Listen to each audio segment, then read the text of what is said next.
Looks like we're good. So here we go. In honor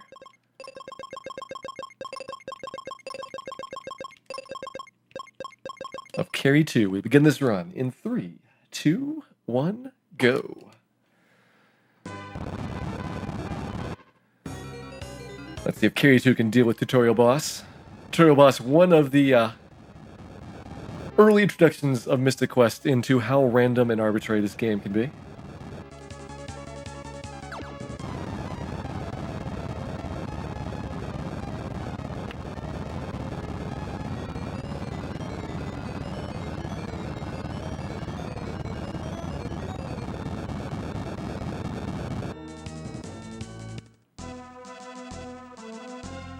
And what makes Tutorial Boss interesting is that you really can't do anything in the fight. All you can do is press A, attack with your sword, and sometimes the Tutorial Boss will crit you and you die, sometimes you'll just miss a lot and you die, and sometimes you get lucky and win.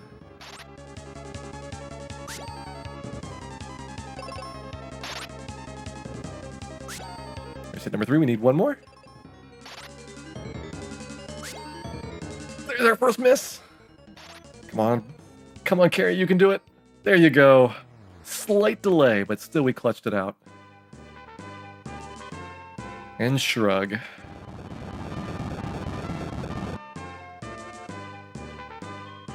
We never do find out what's up with that guy. I refuse to talk to him for the entire rest of the run.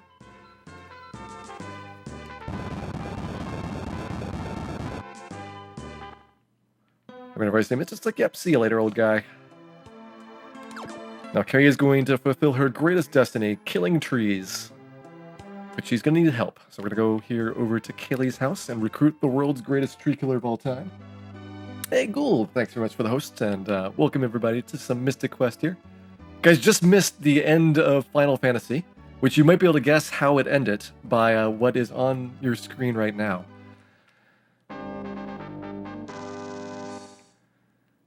We're probably on pace for about a 259, so that was not as good as some of the best I've seen, but it was still a really, really good run up until the end. Go ahead and snag my cure spell here.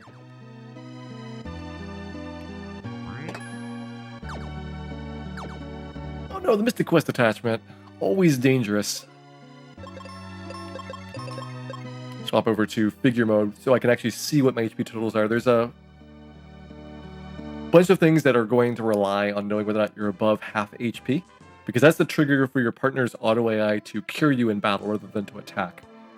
And with the figure mode, while there are some people that can actually look at those bar charts and know whether they're above half or not, I can't do it that fast. I use the numbers instead.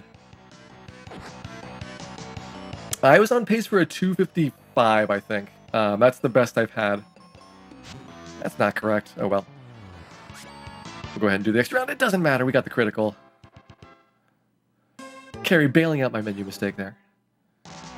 Normally, the hero is dead for the very first battle here. Just because anything that damages you is probably going to do more than 10. 9, close. There we go. That fixed it. And at this point, you want to have Kaylee on manual so that she doesn't try to revive you. Is it intentional to not unstone the party? Yep, because otherwise, except for Ace, the characters can't survive going down to chaos. So you need to get them both turned to stone, and you turn them back to life again right at the chaos fight.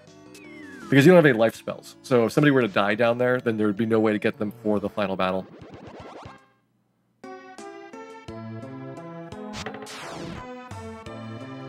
Kaylee getting poisoned and doing the surprise dance in response.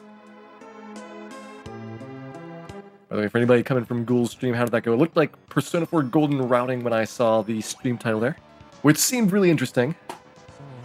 I've heard a lot of chatter in the Persona Discord about both Persona 4 Golden as well as P3P getting a bunch of investigations into their routes.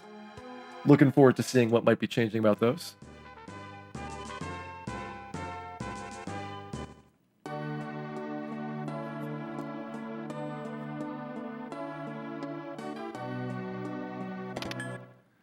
Snag my resist and get the worst partner in the world for it. Tristram here.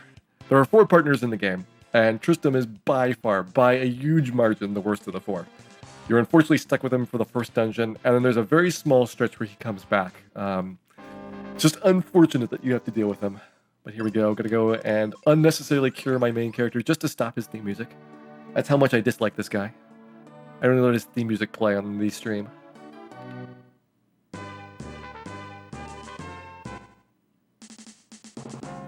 On into Bone Dungeon here. Come back for that treasure chest later. It's important to not pick it up right now because I'm trying to manipulate the order of items in my inventory.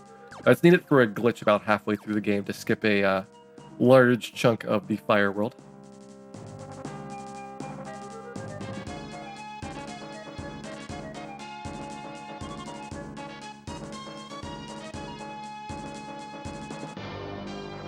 Alright, let's learn how to use explosives. I guess Tristan does one thing correct. He knows how to use bombs. Phoebe and Ruben, not so much. They're going to teach us how not to use explosives later on.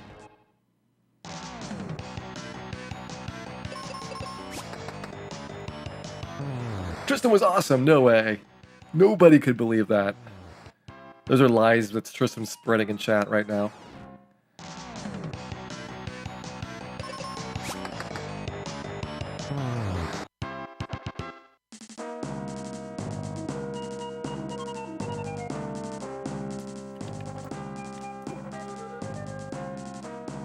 Alright, let's keep going through the Bone Dungeon. Looking for no triples until we get the seeds so that I don't waste any time having to run away from the monsters. The monsters are visible on the overworld, so you know where the encounters are going to be. But each of the overworld sprites has 3 variants that it can map to. Sometimes they map it to the same thing, so it's just increasing the probability of that variant. But usually it's 3 unique ones. And a lot of this dungeon, it's 1, 2, or 3 monsters that you fight. 1 is okay. 2 is okay unless Tristram does that and misses. And then 3 is where you've got a problem. Double miss, Tristram! Stop it, Tristram!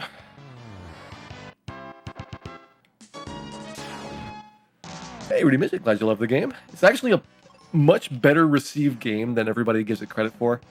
Very, very few people that have come into the chat have had bad things to say about if they played the game back when it first came out. It's more of a legend that it's so disliked overall, because it's got a great soundtrack, really cool sprite artwork. It's actually somewhat more complex than you think, especially if you are doing the speedrun route, where you're skipping so much of the safeties that the game would normally give you.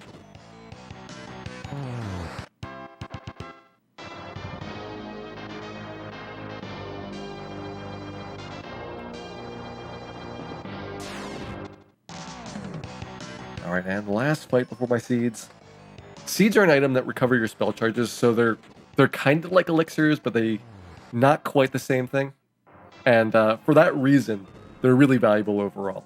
And since there's a limited supply right now, what I'm going to do is dupe additional seeds, so that we don't have to worry all about our magic charges. I'll see if I can get some good battles to do that in.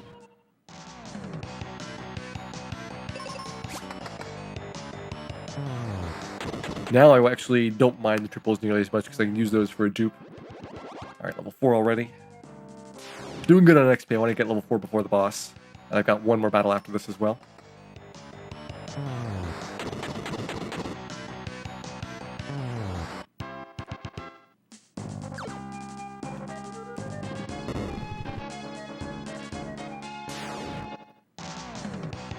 Alright, here we go. Let's do a dupe.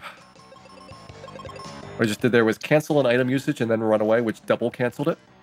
Basically giving me 2 copies back. And I'll need to get 1, if not 2 more seeds at some point as well, so that we have enough for the water section of the game.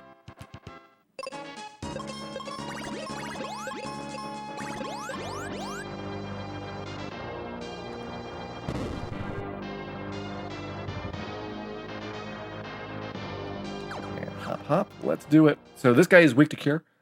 About 250 damage per round when you're doing that. So let's go ahead and cure him. Trying to keep Carry 2 alive as much as possible, which is good for Flame Earth attacking Tristram as a result. He has to basically do 400 damage, plus all the cures hitting to get the fastest kill in here. And every time I have to go and heal Carry up, that's costing me a round for Tristram doing his throwing stars. So far he's done 260 damage.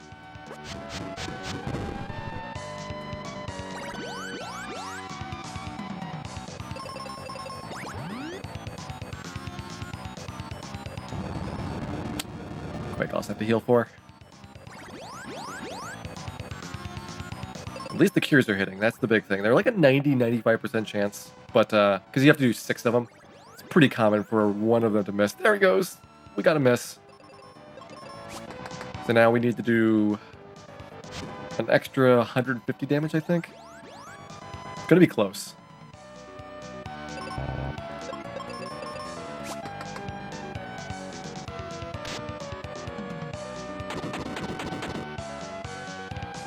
Gonna go for it.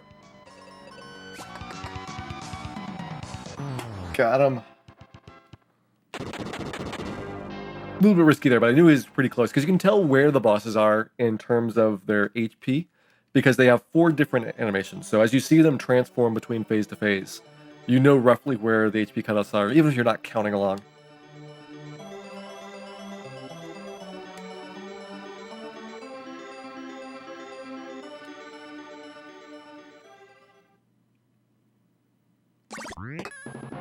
Look, a crystal and a dragon claw, which he's not going to share with us. He can't even use it. Can't even use the dragon claw, but he hangs on to it for a while.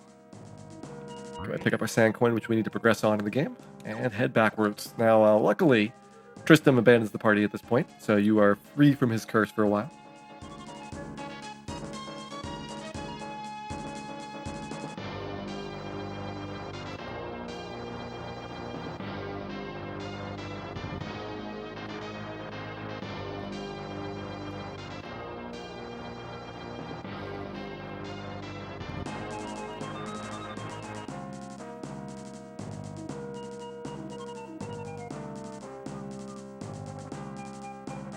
Since we've already carved a pathway through here, we can walk backwards through it without getting any extra encounters. Like, I don't know why they don't just give you a free warp out, because it's so easy to avoid the encounters here. It's not like they're going to run up and surprise you or anything like that. The only thing that we do pick up in here is the steel shield. I guess we also get the cure potions that I skipped on the way in, but most people would not have skipped those. And so they would only have to backtrack for the shield if they did not get that before the boss fight.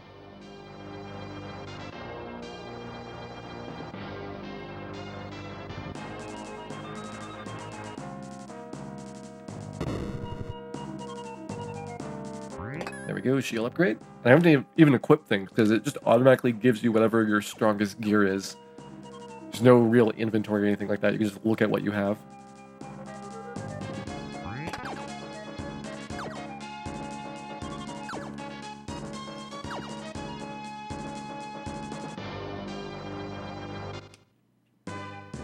You're bitten by a zombie minotaur. Did you turn it into a zombie minotaur or just a zombie? I think you would just turn into a zombie. Because minotauring is something different. It's complicated, though. I won't think about that for right now. Instead, we're going to go visit Kaylee. Alright, Kaylee's doing good. She's just doing fine. Taking her Dan nap there.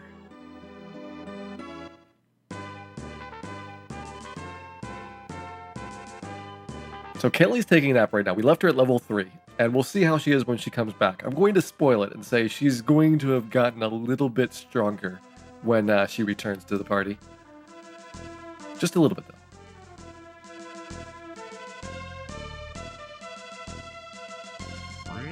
Get some more bombs. And here's the door we can open up now that we got in the sand coin. This is Focus Tower, which is kind of the linchpin of all the worlds. So you're going to cross through here a whole bunch of times over the course of the game.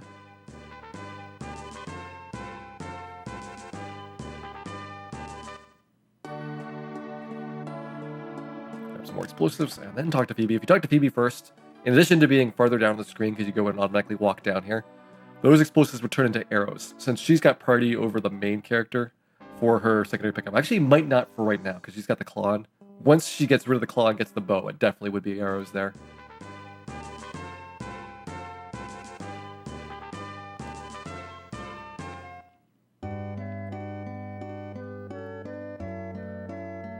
Come on, let me jump over you. Slightly slower to jump, so I don't do it unless he's in my way, but I love it jumping over NPCs in this game. More Final Fantasies need the ability to jump over NPCs that are blocking your path. That and be able to buy more than one item at a time. Both of those upgrades will need it.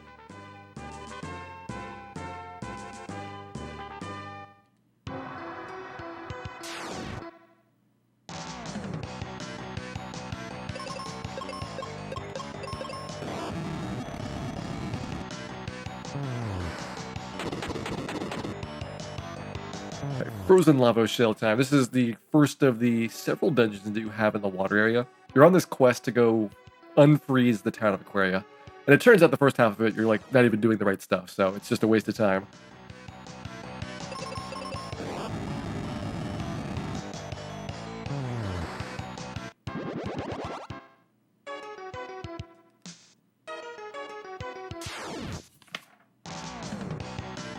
Ooh, interesting, only 2 of them. Usually you get either the triple or the double plus the hedgehog. That requires a bomb after the thunder to work. Alright, we go full down the pit. Phoebe, of course, using her wonderful claw, and then it's like, hey, why didn't you use a claw like me? And then she gives it to you. Now she's got the arrows, which is going to be her weapon for the rest of the game.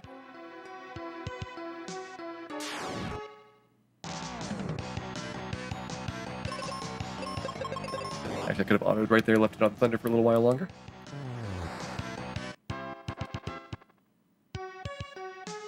What do landworms eat? I assume they eat land.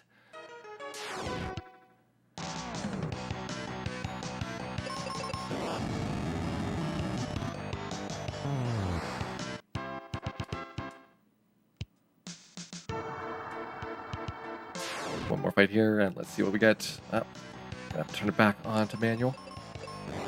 So there is all the same monsters, then Phoebe's auto AI does the correct thing, which is multi-target fire there. But if there's a mix of them, she decides to single target instead. And that's where it's nice knowing what the AI behavior is going to be like so that you know whether or not you need to auto or manual these actions.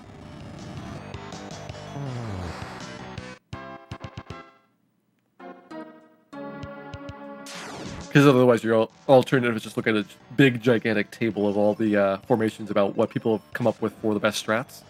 And those can vary a little bit depending on what your resources are like.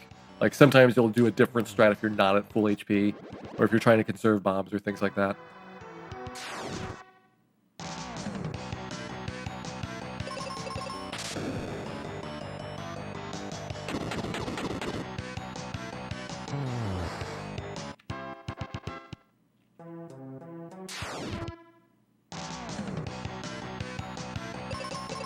Tortoises are really good because they actually die to the lightning, even when split 3 ways.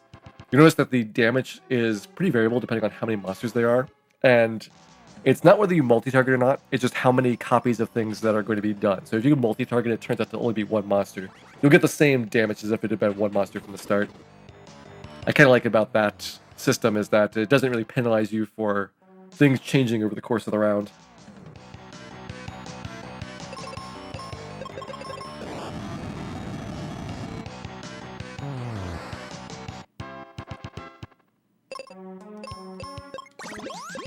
I'd use my next seed. I need to save at least 1 seed for a certain spot in the ice pyramid. Other than that, you can use them more or less where you want to for recovering your spell charges. And since it takes a little bit of time to dupe them, even though they're basically free, you want to try to minimize the number of recoveries you have. Now, later in the game, there is, as part of another glitch, basically unlimited seeds given to you. And so you don't have to worry at that point at all about conserving spells.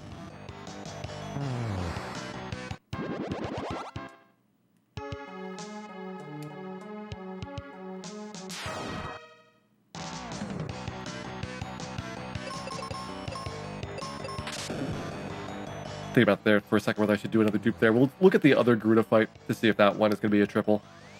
I prefer to have the ones with the turtles because you've got less of those tornadoes coming your way.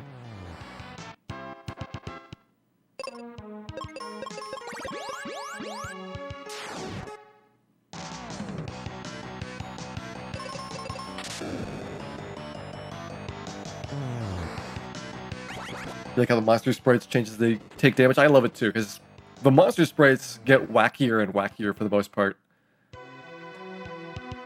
It's really well done overall. Yeah, I'll go ahead and take this one. Go ahead and take it.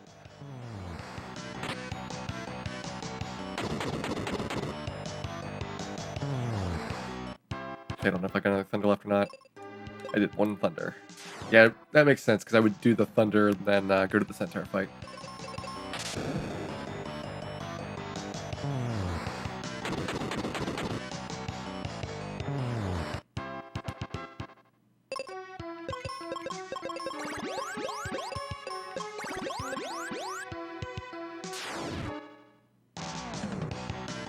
Even this one's a decent one. Nothing really jumping out at me for running away to do the last seeds that I need. Maybe I'll get something in the start of the ice pyramid. Here we go, Squidite time. One of the rare times where Phoebe's actually doing most of the damage. Usually, even though the main character is way underleveled, they're suspiciously good at bosses. So you try to keep the main character alive as much as possible. But this one, you really don't care. Just like bow away. Phoebe with the bow, especially if she gets a critical, is way more damage.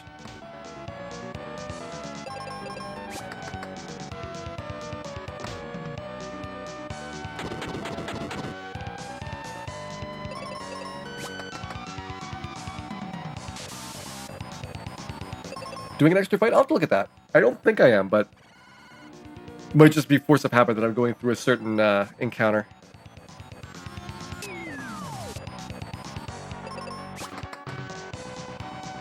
Okay, one more hit should do it. There we go. Decent Squidite overall. Now we've got the Libra Crest, which allows us to teleport out of here.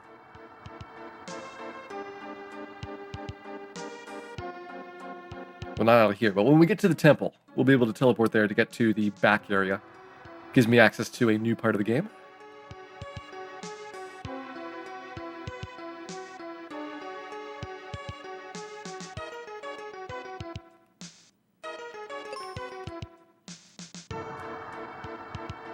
And before I get there, I need to remember to heal main character with Phoebe. That way, she doesn't waste around when I go to auto her in the next set of areas. Since I'm below half health, what she would do is heal me instead of doing a single target attack, which the attack would kill the monsters, and it's no value to actually heal in combat as a result.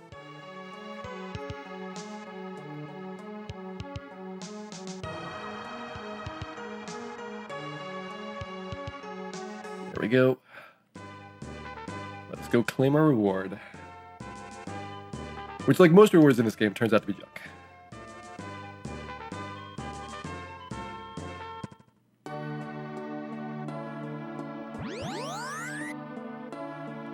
So those squares, the fast travel ones that have the glowing symbols on them, are basically ways to go, in this case, get a quest item, but usually to do a whole bunch of time savings for walking. And since we don't really need to do that much in the run, there's only one other time that I'll be doing that, and that's with a crest I even glitch into my inventory rather than going and collecting it the normal way.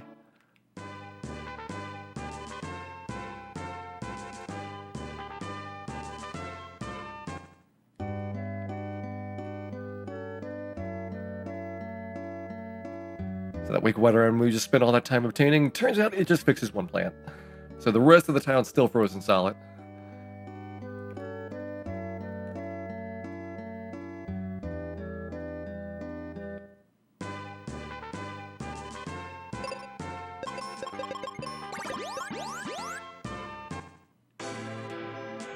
This is a really cool dungeon because you've got this block pushing puzzle, which allows you to actually sequence break by reusing this block for the last puzzle instead of just one block at a time.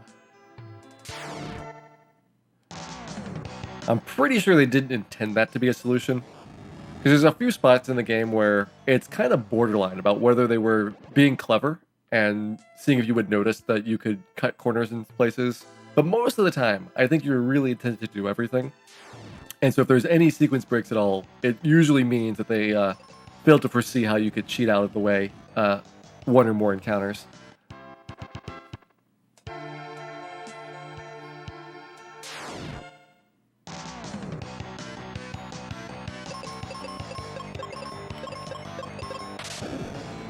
Okay, got 3 thunders left.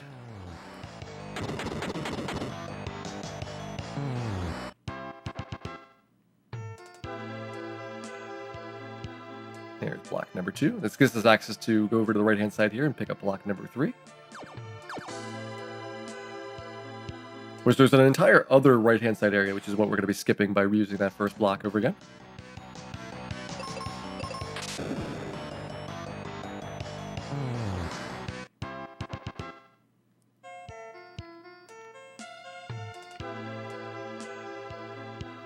So we'll put you there.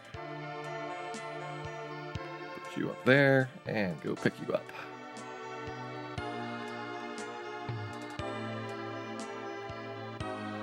So normally you go use those 2 blocks to get up to the right-hand side there and then go around basically the same path that I went to get to the left-hand side in the first place. It's just kind of mirrored over there. But this allows me to get right to the boss platform here. Go ahead and grab my heal spell and then fight some crabs.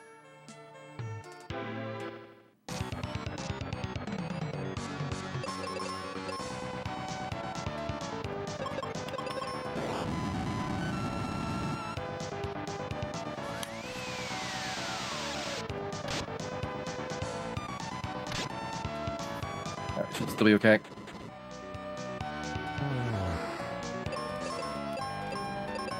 X. Only 1 Thunderbolt. Let's go and use it. That makes sure that we get at least the most benefit out of it. Thunder is the best element to use against the sky, but generally Phoebe will randomly do either thunder, her bow, or fire, and I want to make sure that she at least did the thunder at some point during the fight.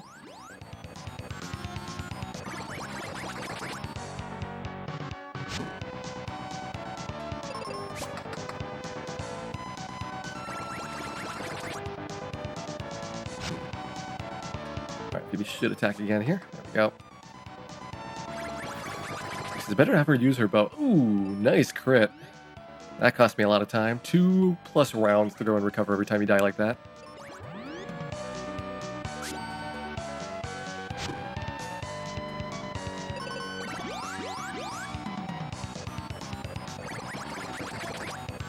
I'm deciding to be very mean to Carrie 2 right now. Must be something personal.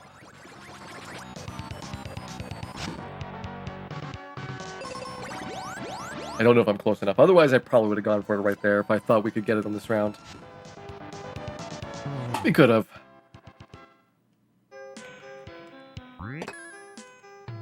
So now we're going to learn how to use more explosives. That gives us access to the Big Bomb upgrade, which is the middle of the 3. Don't use explosives now.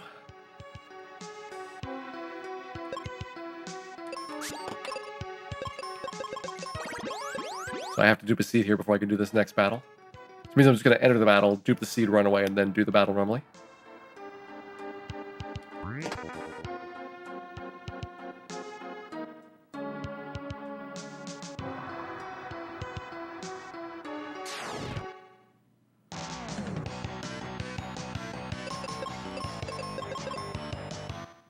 Okay, let's double dupe it. Not totally confident I've got enough magic charges with just 1 seed. But now we're good.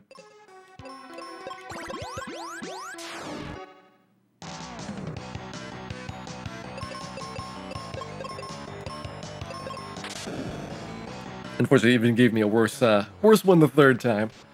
First 2 of them would have been just a single thunder kill. Wouldn't have had to use a bomb here. Bomb count is important because it lets me skip 1 chest pickup if I end this place with at least 10 of them. I don't stress out too much about it because it's like maybe 7-8 seconds to go grab them. It's a very, very minor thing if you don't have enough.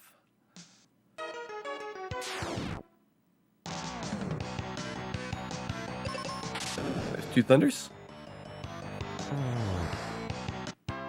Keeping track of the count so I know when to seed again. She's got 5 thunder casts and 10 fire casts. Spells in this game, like the original Final Fantasy, uses a spell slot system, but instead of tiers, what it does is spell slots for white magic, black magic, wizard magic.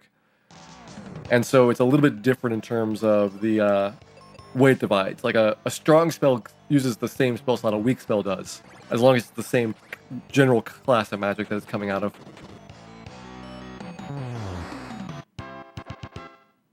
Three thunders.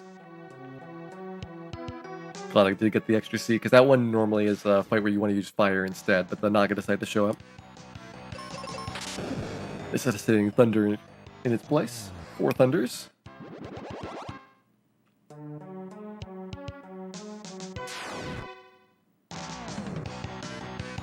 That'll fire.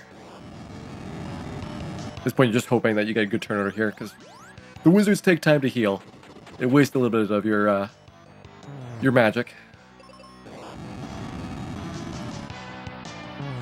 Because it's fire, I didn't really worry too much. The thunder is going to be way more limited supply. Usually. I actually have come down to really, really low values. Ooh, this one's going to be a fire, in fact. So I got 6 in 1 now.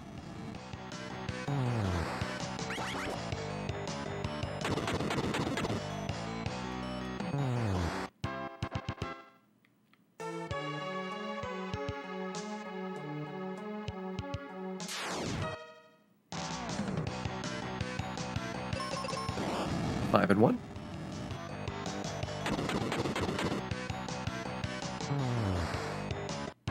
This is probably the first legitimate dungeon of the game. A lot of the early dungeons have a very quick objective to them.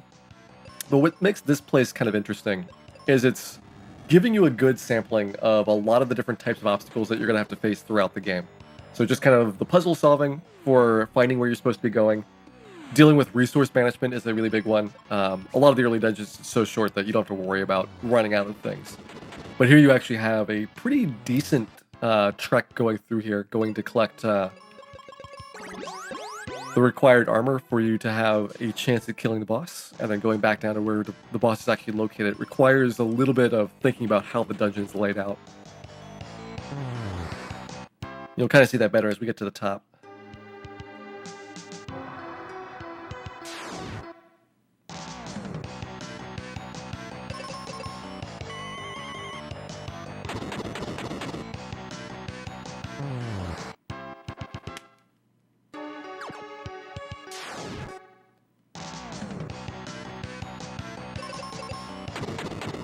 Using PB defend command, which is just to skip her turn.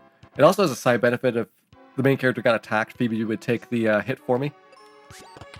But there's only one spot in the game where you're really required to do that. It's in the fire area, which happens to be one place that we skip. And it's a neat mechanic overall to do the defend like that. Other than that, it's more of a kind of an optional thing. Although there are a few fights where if you are very good with defending, you can get a definite advantage from knowing how to manage things like status elements and instant death spells, just to make sure that they get pushed onto the character that you want.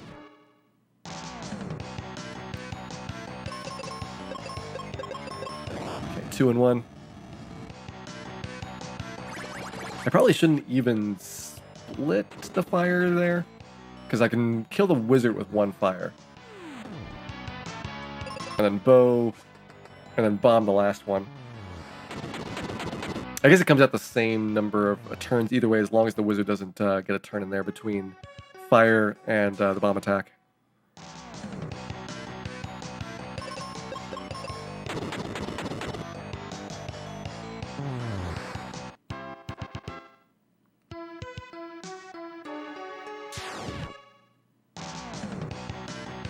Nice, up this crab.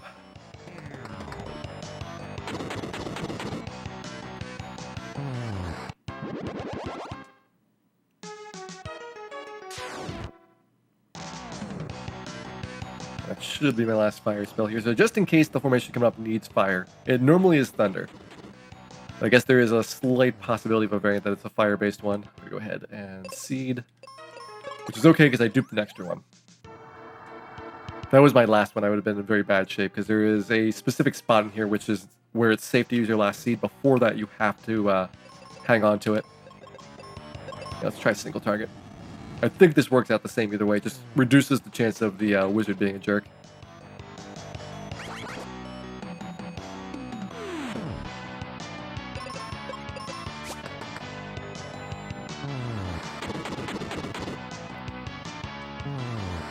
Yeah, 2 bombs, 1 bow, fire spell, so resource consumption is the same.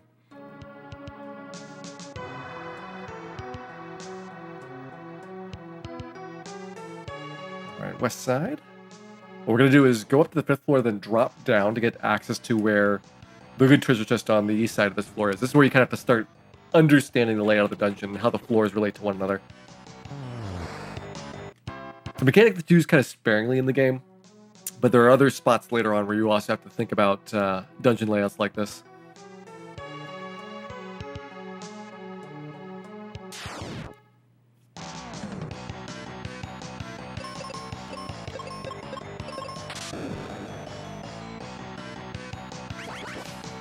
Single target would have been better so that I couldn't have been double riddled right there. We lucked out that the turn order worked out so that Carrie did not also get confused.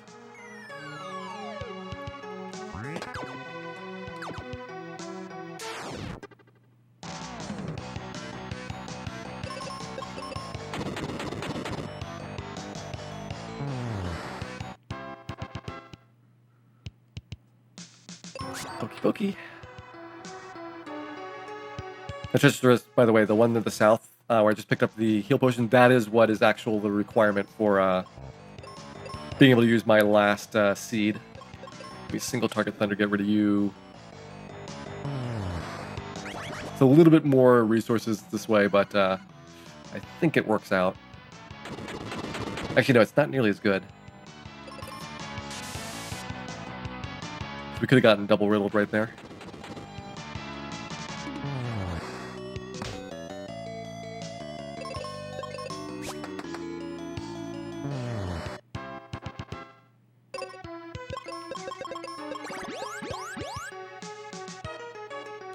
There's no armor. That's water resistance. Really critical for this boss, who is going to do a lot of water-based attacks. Otherwise, the main character will be one-shot by everything. And Phoebe does not have the skills necessary to go and kill the boss by herself. I mean, she might be able to. It'd just be really, really rough.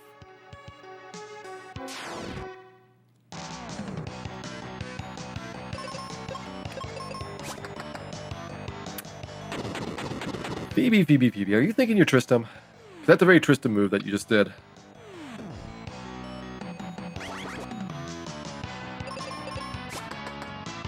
Hopefully we don't get punished by getting turned to stone. The Stony Roost is their name, and it's actually related to their attack. They have petrification that just very rarely gets used.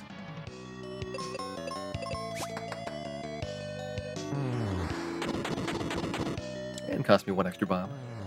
I hope you feel good about yourself, Phoebe. Trying not to use main characters' white magic spells, because those are actually going to be needed for the exit spell after we get out of this dungeon. I'm trying to put off the time where I actually need a seed.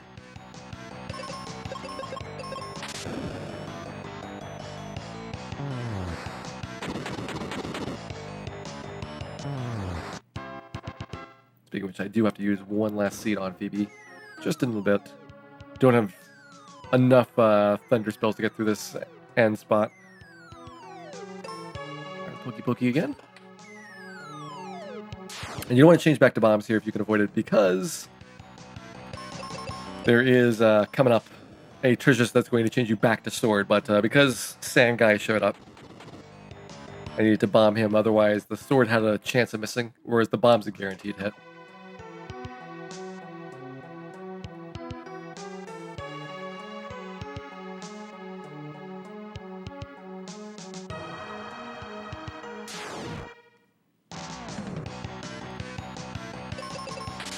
Okay, that was my last thunder.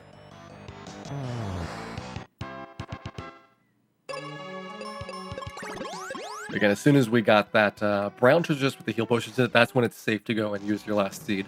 Before that, you need to keep a seed there because it's changing the order of your inventory. That's a really critical thing for setting up the inventory order for the post-Aquaria area.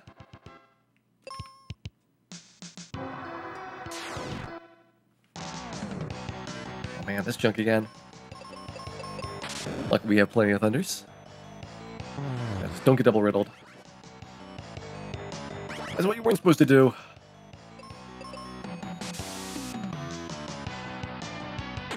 Alright, we're fine. Riddle can cost you a lot of time just because confusion is such a horrible status element. Anything that is taking away your turns, especially things that could last more than one round, is very powerful in a game that only has 2 characters.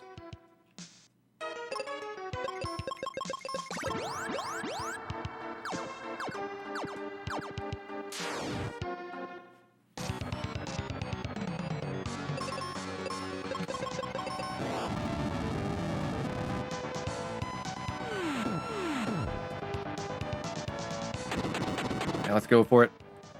Trying to not have Phoebe heal if I can avoid it, and having her manually fire means that she's not going to waste turns with her bow. This usually puts me into the drain phase a little bit faster by doing it this way. He's got a drain attack, but he uses more and more commonly as his HP goes down.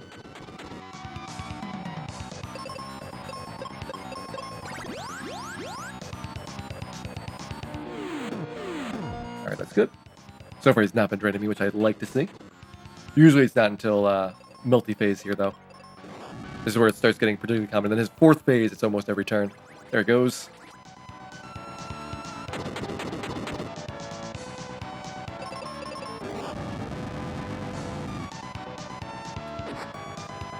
Ooh, boy. Come on, don't die, Phoebe. I can't do it. That's too much HP that he's got right now. Oh, and he crit.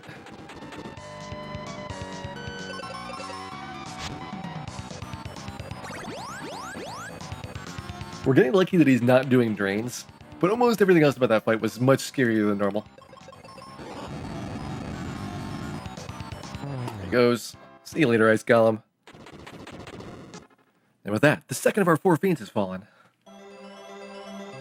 For some reason, they swapped the order of fire and water here, so instead of the traditional Final Fantasy Earth, Fire, Water, Wind sequence, they do Earth, Water, Fire, Wind. It got it close. But just the small attention to detail is what was needed to make this game a little bit better. Alright, see you later, Phoebe. Abandon us in this terrible dungeon.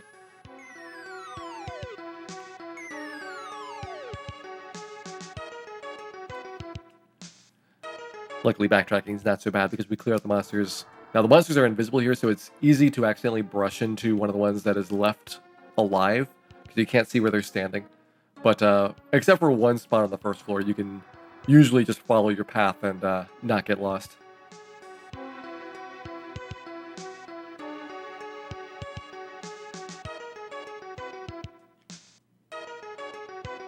I mean, I guess technically Final Fantasy 1 doesn't enforce an order, because you can, after killing Lich, do the remaining 3 fiends in any order you want.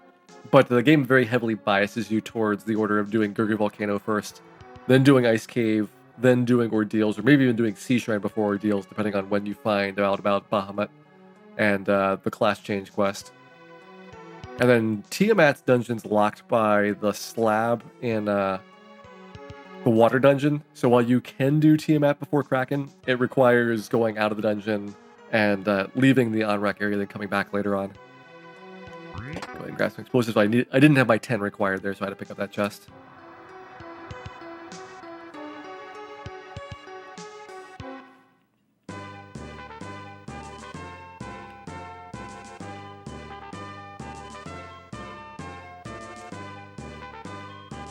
Alright, time to do the only battlefield in the run. We need to kill 10 monsters to get the exit spell.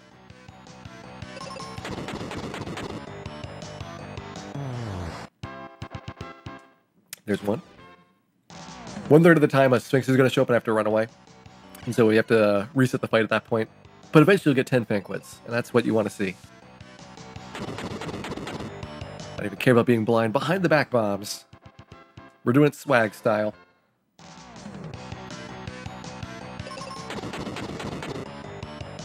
Bombs can't miss, so there's no downside to being blind here.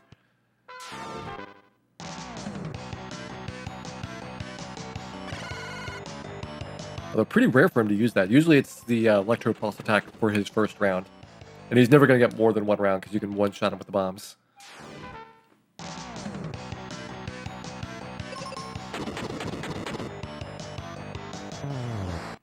As you can probably tell from how long this takes, there's a reason why you don't do any more battlefields in the entire game. But this one gets you the exit spell, and that will save you a lot of time backtracking in dungeons, as well as be able to instantly kill certain monsters. And because of how valuable those 2 things are, it's easily going to pay for itself within a short time frame.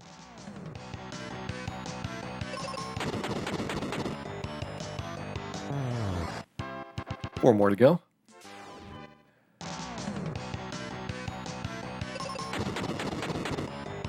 See, facing away from explosions, I can understand. It's walking backwards to throw the bomb when you're already facing backwards. That is what I don't quite get.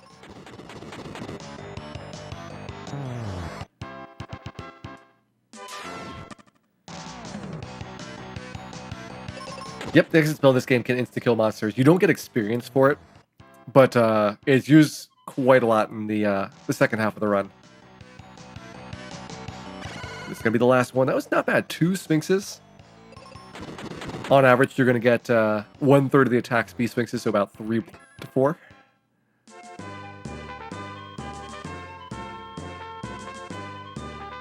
Exit does insta-kill 2 of the reused bosses, the Skullorus fight and the Chocolate Golem fight.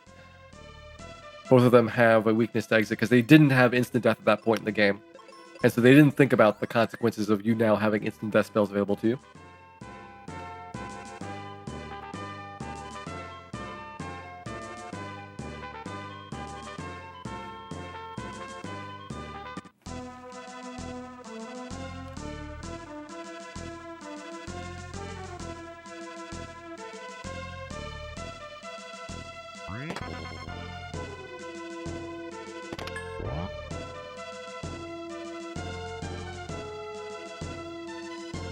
Candy Firebug requires this block to be pushed in the way. That's a weird thing that it's not just the coin door that's blocking you, but also changing the configuration of the dungeon. And that becomes permanent once you put the block in the right place. If you've got the block in any other spot, then it'll just go and reset itself when you leave outside. So there's only one official solution to that puzzle. And here we go, the fabulous town of Fireburg, hometown of Ruben. It means that we don't want to stay very long. I mean, he's not as bad as Tristram, but he's the second worst partner in the game.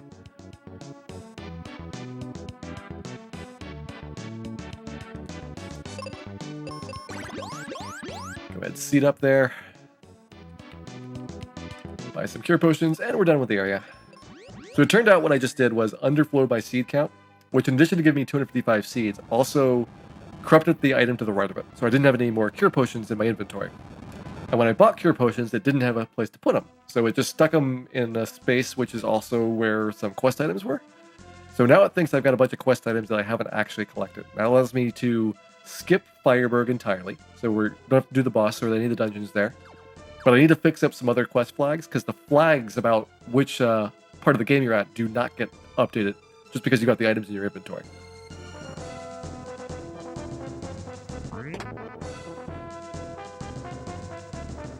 There's the fire door.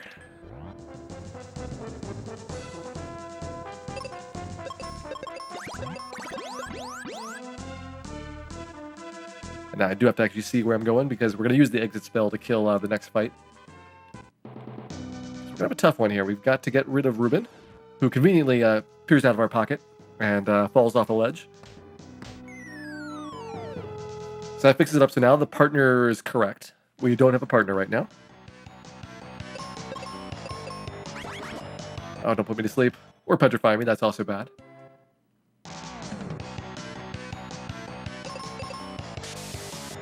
There we go.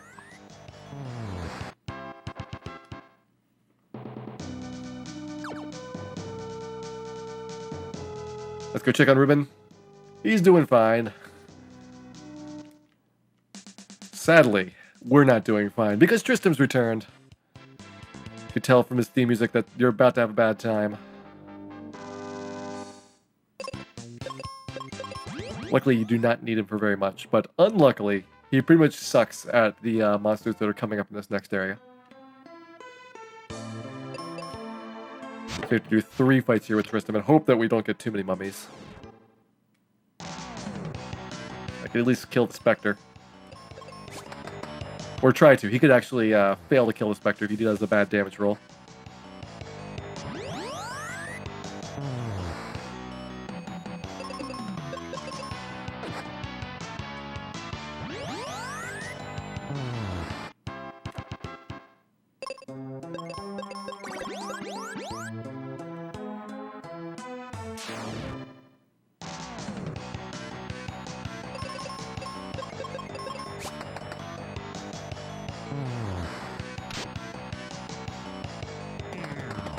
Alright, so far no instant death. That's a good start. Mummies are usually the worst because they've got Petrify, which is instant death, and they've got Sleep, which if you only have a single character that can do stuff, basically is you lose the fight because you can't progress at all. I mean, Tristram could kill a mummy in 3 rounds, which is just ridiculously slow.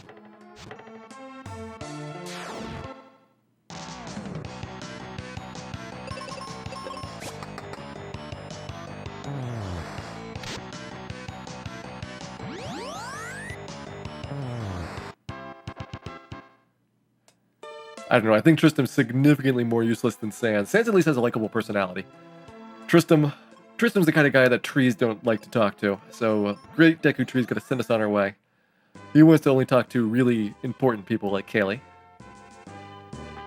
So we're gonna have to go to the town of Aquaria and go fetch her.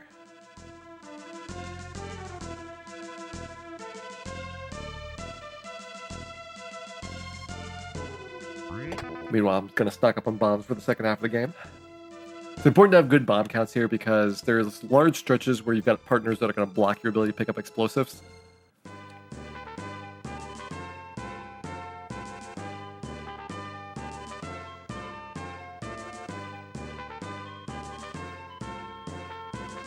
And here we go, Aquaria Part 2. Now, the problem with Aquaria and picking up Kaylee is that Phoebe's actually blocking us.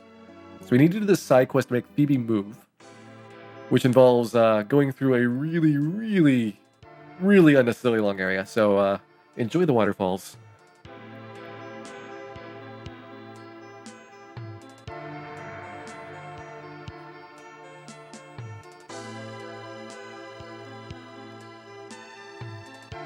Relaxing music, I guess.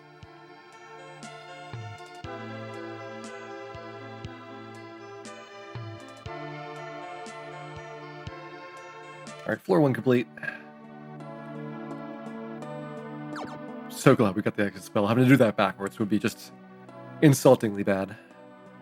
Likely Tristram decides to go on an adventure with Spencer here. I so admire Spencer for taking Tristram off our hands.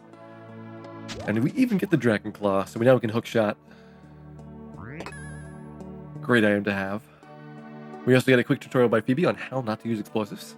So here comes Phoebe. Show us how not to use explosives, Phoebe. And that's how not to use explosives.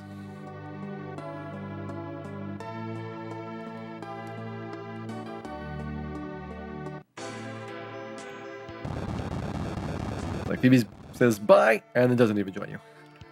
But now that Phoebe's moved, we can go and get Kaylee recruited and go threaten the Great Deku Tree with her giant axe.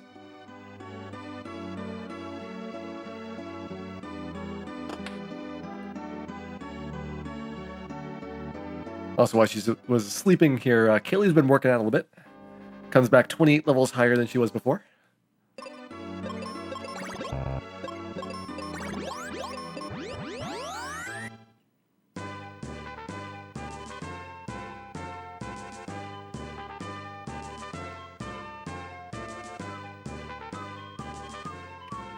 We're going to go on a little adventure. Now I'm going to pick up the arrow spell here before going on to the Great Tree itself. But to do that, what I do is actually set a checkpoint on the right-hand side of the tower so I don't have to go through these floors again. So the arrow spell is actually down those steps right there. And it's closer to do it this way than it is to go immediately in there and then walk through that a second time. So there's exit point.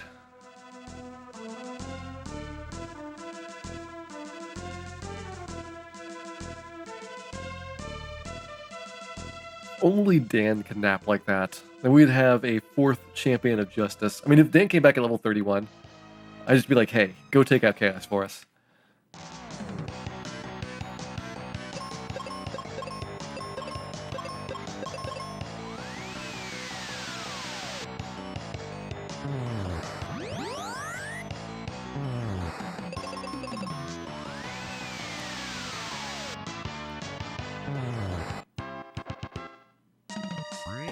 My arrow spell. We'll come back to Doom Castle later, and it's awesome music. Not the last time that we're going to hear that.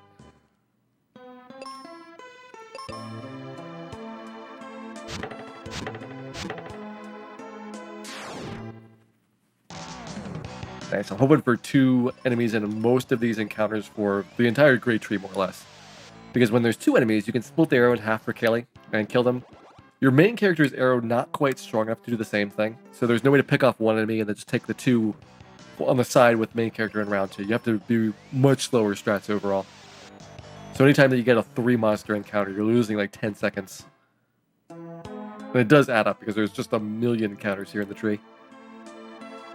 It's actually part of the storyline. The tree's been infested with monsters. And kind of a confusing one too, because it makes it sound like you need to go kill all the monsters, basically clear the tree out, in order to fix the problem, but really just means go kill the boss, which is like every other dungeon in the entire game. They just put some really weird language around it.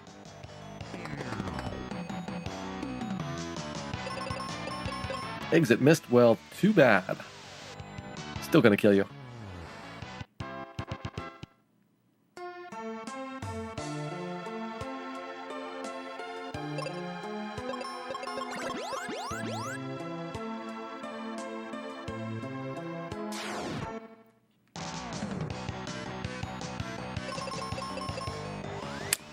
Didn't want to split it.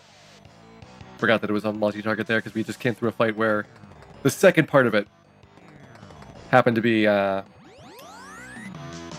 to do multi-target to finish. All right, we'll just do this. We'll just do this.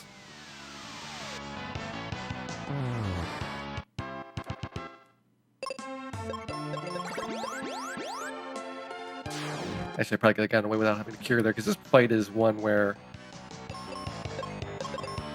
you're more or less on autopilot for Kelly chopping down trees.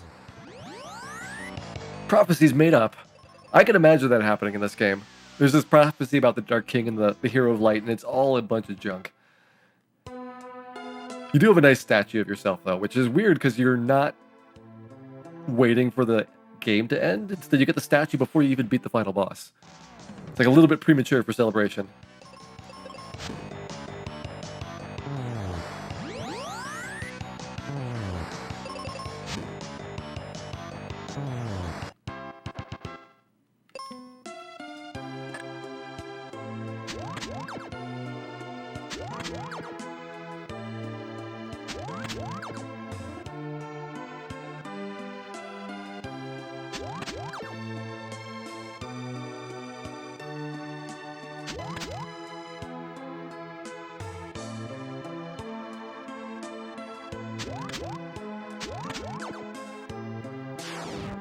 Alright, a couple more of these jerks, and then on to the real jerks of this area. The purple worms and the silver slimes. I think what makes the Great Tree just so challenging is how long it is. It is easily twice as long as it needed to be.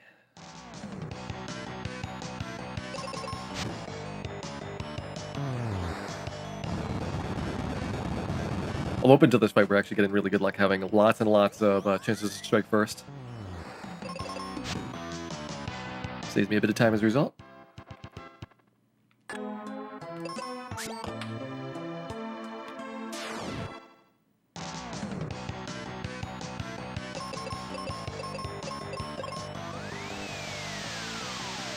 See if Carrie lives long enough to go and cast this exit spell or not. I mean, I guess it doesn't really matter because Kelly can just multi-target arrow the next round.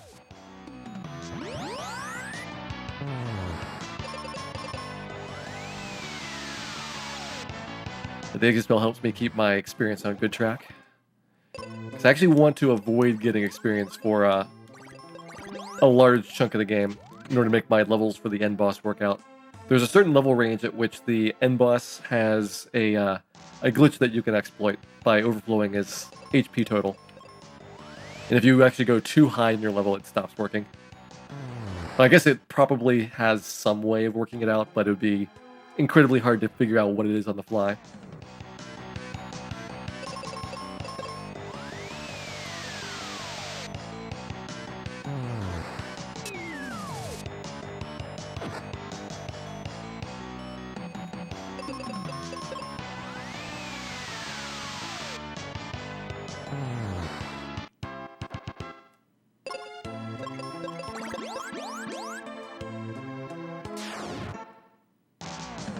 Alright, nice. The two purple one fight.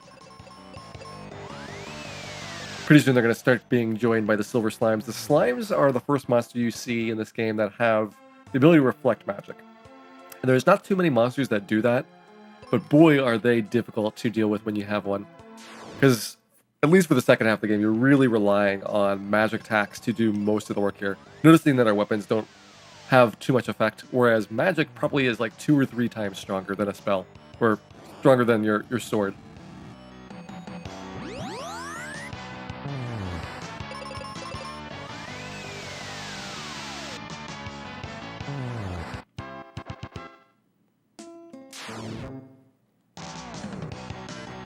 triple. You can also split it so that you're doing a split arrow for Kaylee as well as a split arrow for your main character. The problem with that, though, is you have to survive a third attack. It's a slower animation and a much higher chance for main character to die there, making it so that you can't easily finish the fight like that. But depending on what your HP is, you might go back and forth. Like, if you're at full HP like this, you probably should be a little bit more aggressive about going for the split ones. Whereas if you were damaged, rather than heal the main character, just go and do the safer strat.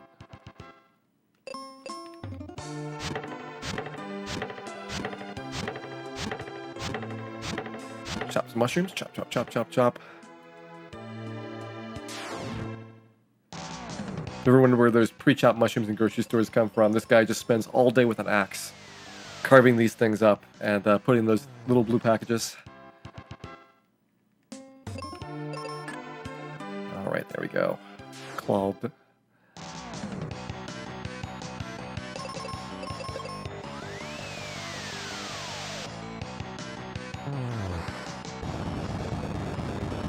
I'm half tempted to turn Claw back into Sword because you have a slight speed bonus with Sword. However, I think that given the main character's level right now, you would never outspeed the monsters, even if you got like a perfect initiative roll and you had the Sword on. It's only like a 5-point bonus, so it's not going to work miracles.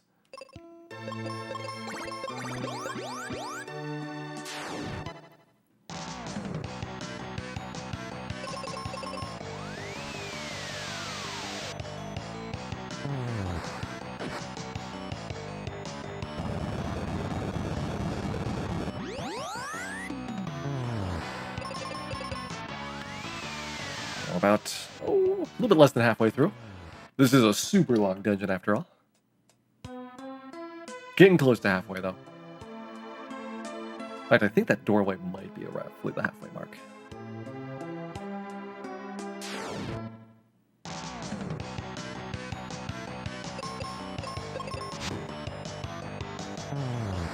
Interesting strat. Usually the axe has a little bit of a risk for whether or not you can kill those things. That one worked just fine. Let's just kill you, and... Ooh, it's got to do enough damage with one bomb left. Yep. Probably should have thought about that before throwing that first one. There we go.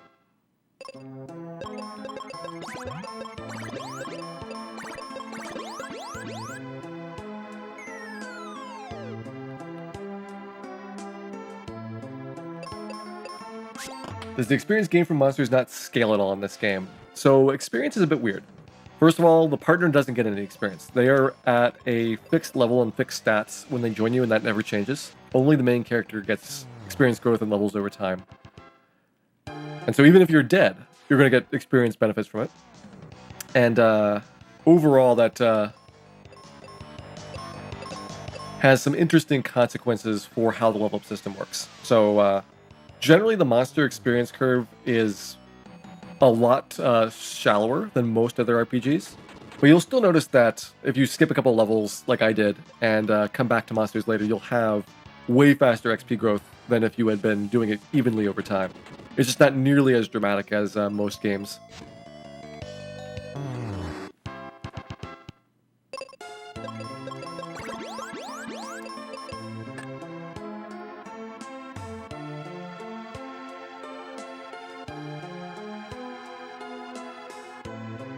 Also, one thing they do, which is mostly in the last bit of the game, is they'll sometimes mix in early game monsters into formations.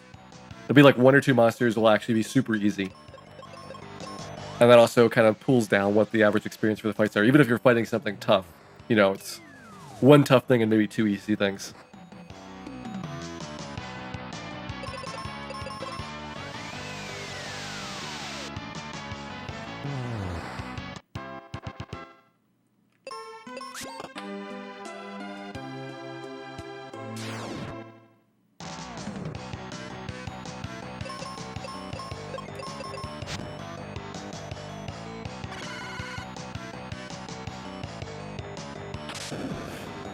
I probably should heal carry here. It's really borderline where they're be able to survive 2 attacks with those slimes here. Trying not to though. One of the big time savers in this game is just avoiding as many menu trips as you can.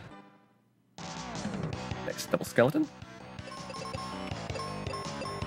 You're still getting a lot of benefit from having 2 monsters as much as possible. The next area that you go to, though, is going to be where you start seeing that even if it's split 2 ways, a lot of Kaylee's spells are not going to be strong enough.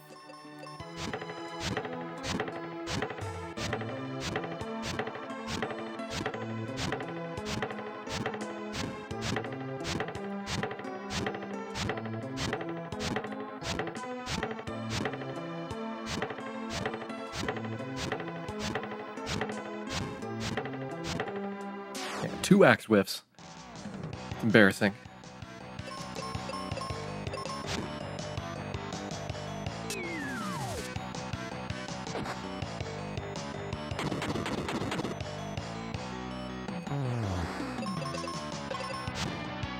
We're just manualing there so that Kaylee doesn't waste a turn healing Carrie.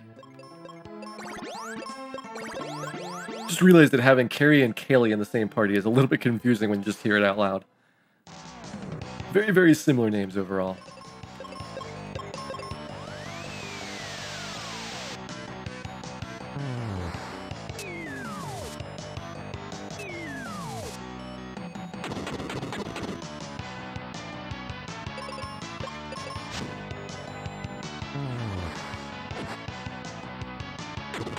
Alright, still good.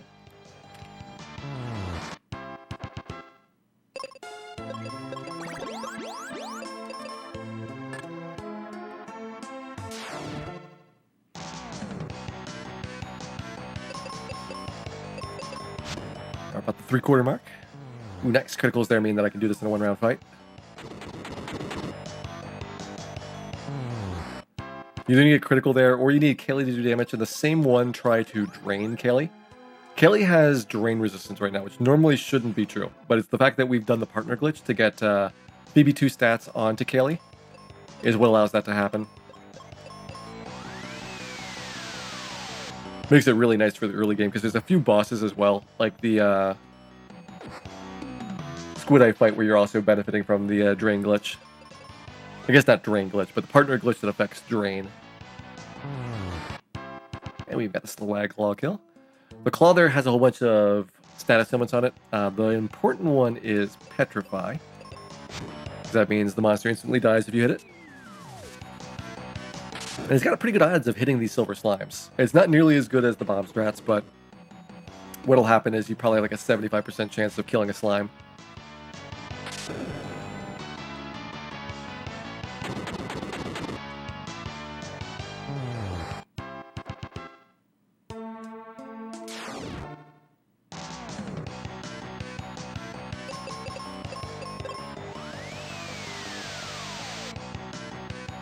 Hopefully you're getting to love that arrow sound, because we're going to do it a lot in the boss. He's particularly notorious for it.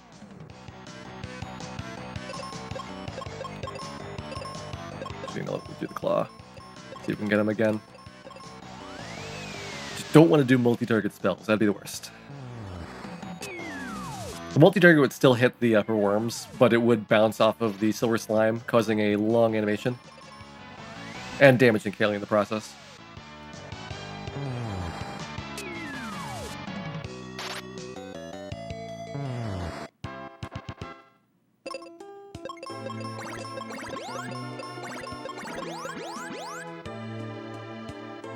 This will be the last seed we need before the boss.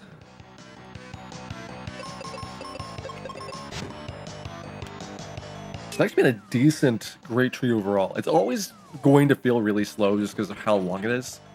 You have to take a kind of a perspective of like, how many doubles did you get? How many fights did you get where it just was absolutely ridiculous and decided to kill you on the first turn, or decided to really drag the fights out where you don't have any control over it? And if it averages out to one where you feel like you're making progress frequently, it's generally going to be decent time-wise as well.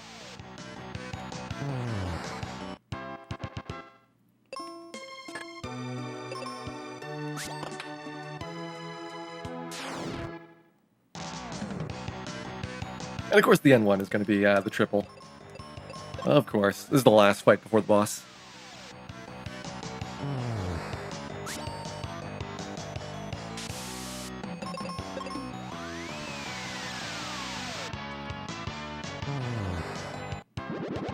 Ooh, nice. We even get a level up for it.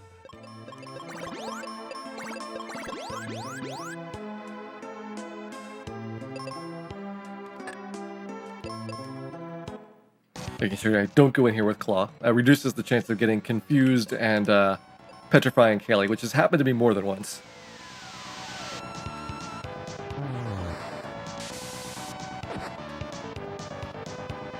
Alright, still good?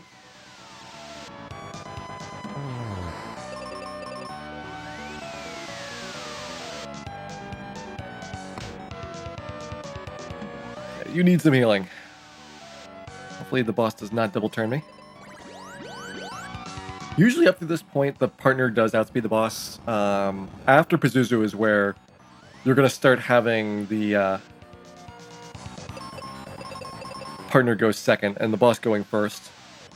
In fact, at Pazuzu is where it starts being a little bit risky just in case he decides to not go first before your Psych Shield phase is down. Zoo's a lot more predictable because he almost always goes before you do.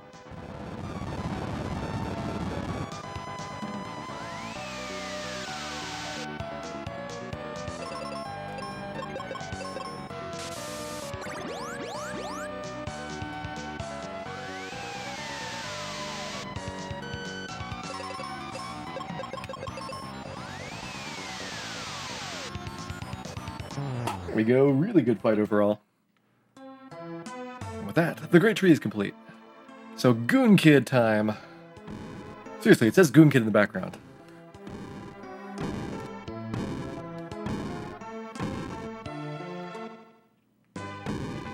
And you're supposed to see those tree walking around, but there's a glitch because we skipped Firebug that it never made the clouds disappear.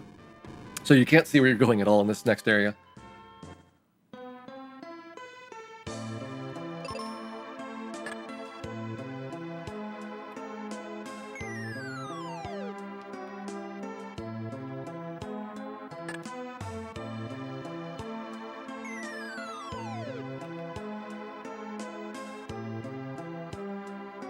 What I'm doing is picking up the meteor spell here. You could get this normally during the walkthrough and avoid having to backtrack like this, but there are a whole bunch of monsters here that got despawned when we killed the boss.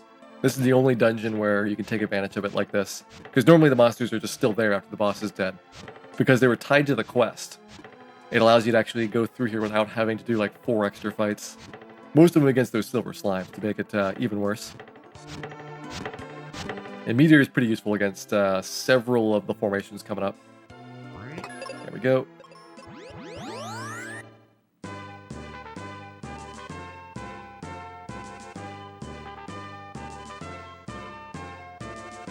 Alright, Town of Windia. First things first, get my Cupid Locket.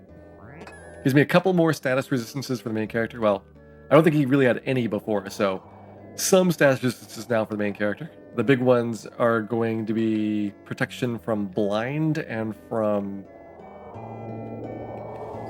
mute. That's the other one. But unfortunately, he's still weak to sleep paralysis, petrification, and instant death, so really you're going to get wrecked by status elements in the last couple of boss fights.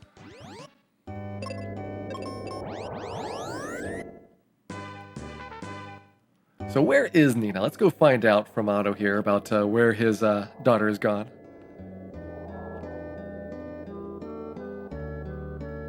Turns out daughter's missing, so we need to go and blow some things up.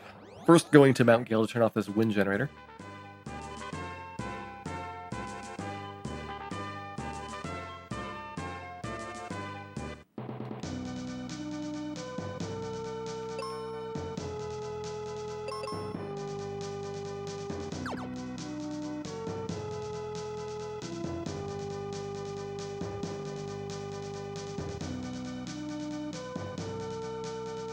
The monsters here are just a bit stronger than they were back at Great Tree. So now, instead of having Kaylee being super useful, she basically needs to clear out one monster, and then we can use the meteor to clear out the other two. Otherwise, Carrie's magic's not enough for a split arrow to do it. That's one of the first big things about having meteor, where it's handy.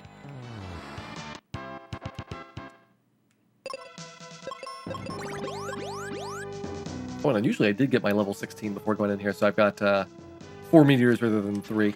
Doesn't make a huge difference because I need to seed up twice anyway. Just more of a side note.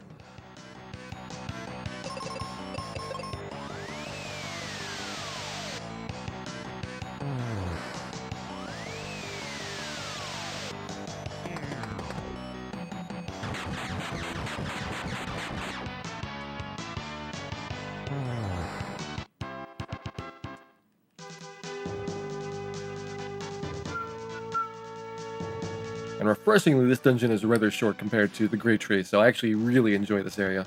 Also, it's sandwiched between, Great Tree and Pazuzu's Tower, so if you're going to like anything at this point in the game, it better be Mount Gale.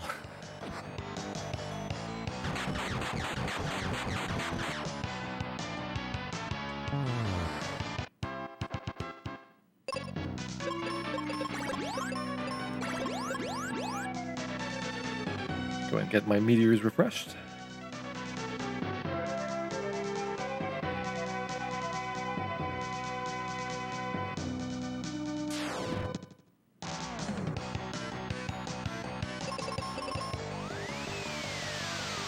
Well, a couple more fights here, and then Bellahan time. I'm going to still do the damage strats. I really should sit down and practice the way of doing it with heal. So the heal spell will occasionally afflict status ailments on the boss here, which you can sometimes, not always, but get lucky and have him be paralyzed, saving you a whole bunch of trouble. But I usually just go for straight up damage and hope that we don't get Doom Danced. Almost every boss from here on out has instant death, and they're just absolutely jerks about it.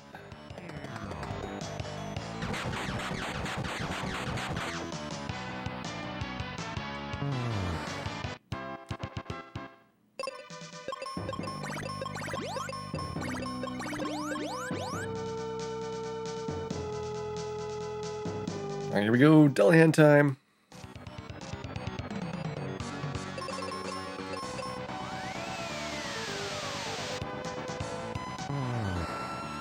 Doom Dance for turn 1. Good start. Just gonna run and reset this. Kill me faster!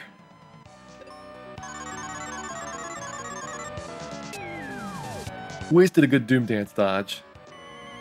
So in addition to being main character killed off, we also got confused on Kaylee, so I couldn't even recover from it. Let's try that again. See if it goes better this time.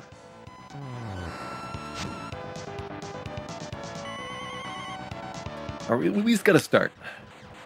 Made it through round 1.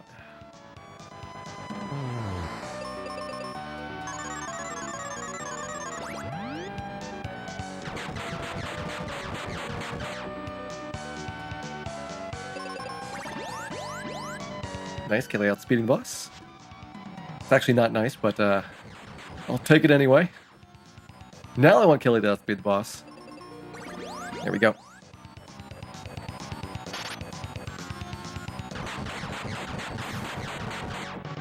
If you outspeed the boss, you're going to be doing bad stuff. Oh, you need to do...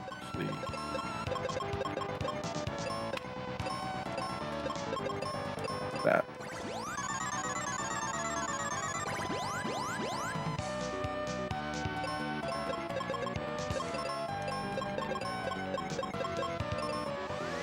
Might be the best strategy. I could have actually done a heal right there. That could have been a good alternative.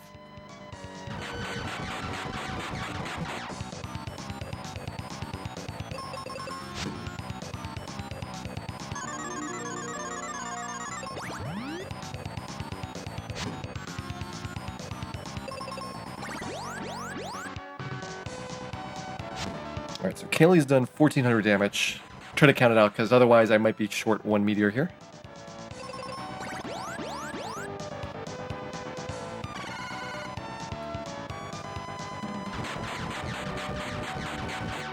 Yeah, we're losing time thanks to that early death.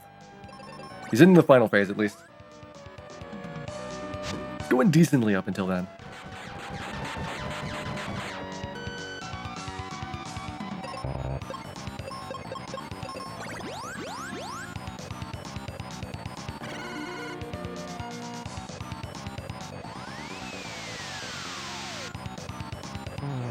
we go. Yeah, I was a little bit short.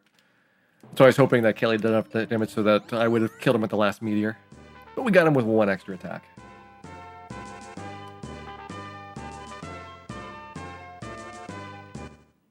Could report our tremendous success to Dr. Otto here.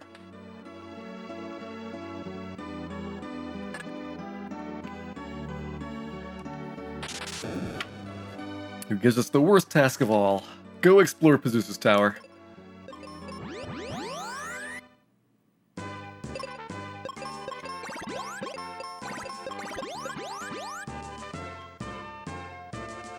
I've never been totally clear about why we have to do this, because his daughter is standing right here in the entrance. Like, she could have left it anytime she wanted.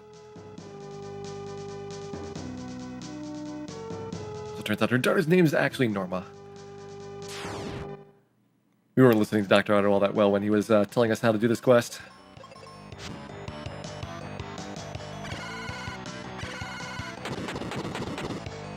I think we do need to get rid of another heal potion. Probably one more after that as well.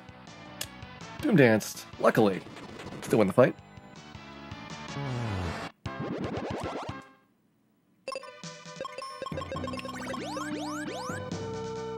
There's the jerk bird hanging out in elevator floor 1. He's actually on all the elevator floors at the start. And he doesn't get pinned down until you talk to him for the first time. That's actually a special thing of code. So there is flags for floors 1 through 6 for he's standing on those floors. And then there's another flag which says he's on all floors, and you can never fight him in that circumstance. Even if you have the elevator switches closed somehow, he would still be able to run away.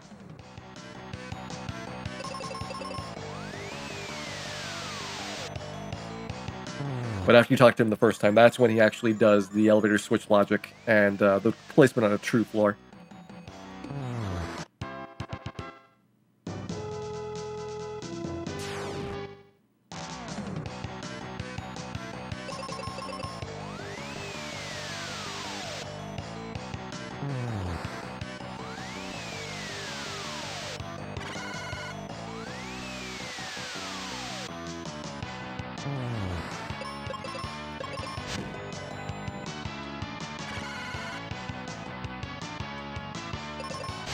Alright, we're fine. Don't kill Kelly. There we go, floor 3, this is where he's gonna get randomized. So did I pick a good frame? We'll find out. So much tower before you even get to know if your frame was good.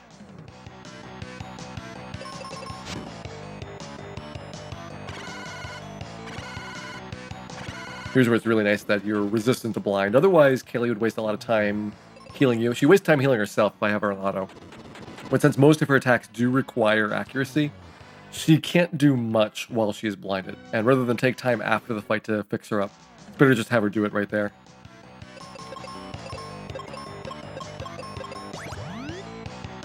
Hey, Sakatana, welcome in. So far, Mystic Quest going pretty good. Final Fantasy 1 was going pretty good as well until Carry 2 took us down. Second time in a row for Temple of Fiends deaths on Carry 2. In between, though, we had a couple days where we didn't even get anywhere close to the temple, so this was at least nice to see the end game.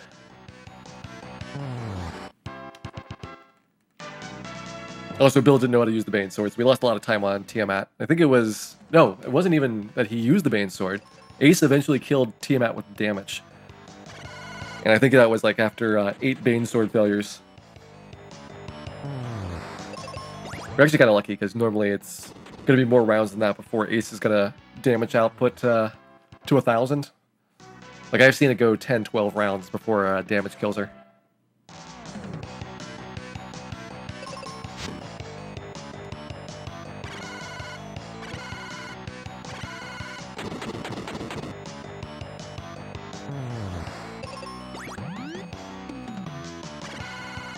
Blinded again. Sadly, I kind of need Kaylee for this next section. I guess we could heal anyway.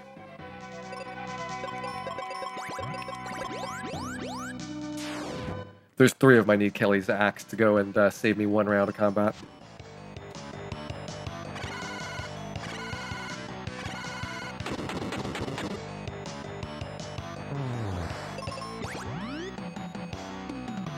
There we go, last of the Beholder hallway.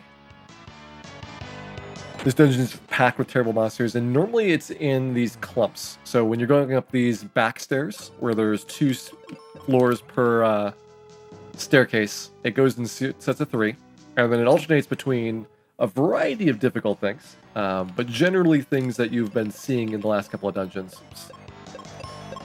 Exit, and arrow single target.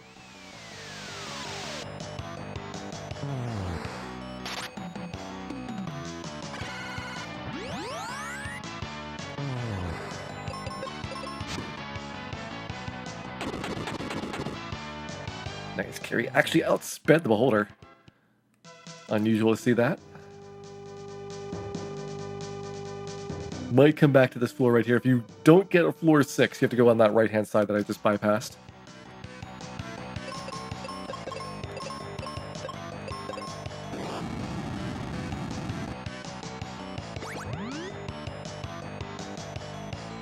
It's nice that these things are at least weak to instant death. Otherwise, this would be a really, really bad fight. They don't have any real elemental weaknesses, so killing them with spells, or even with weapons, takes forever.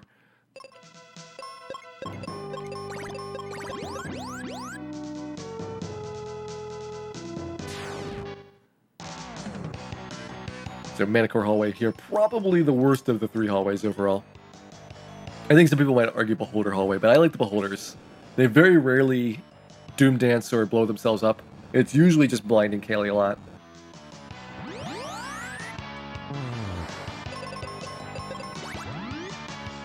I want to try this last one at 5:45. Well, now I'm not.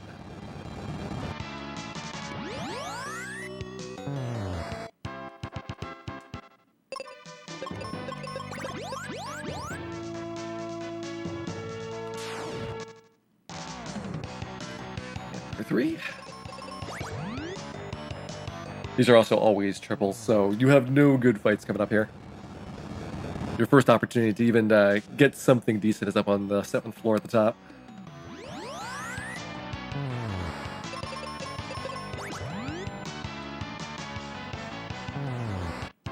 There we go. 7th floor time.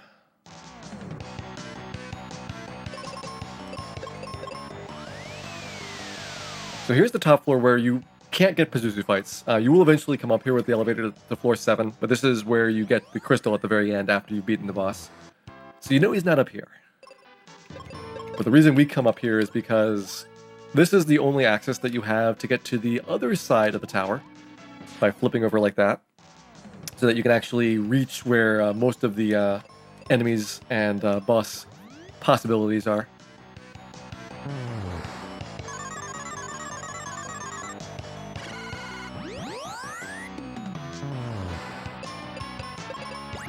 It's like the only one you can reach is floor 1 without the backside. And since you haven't hit the elevator switch on floor 2, he would just run away if he was standing there.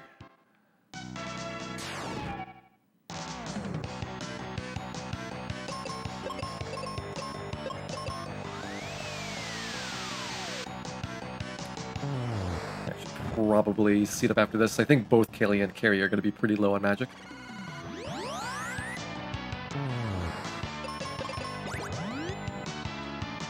At this point, we're just hoping for a floor 6. The one I'm comparing against has a floor 1, so you can pick up a huge amount of time if I get a floor 6, but it's got very good bosses for the entire rest of the game. So the floor 6 is really the only significant improvement that's available to me right now.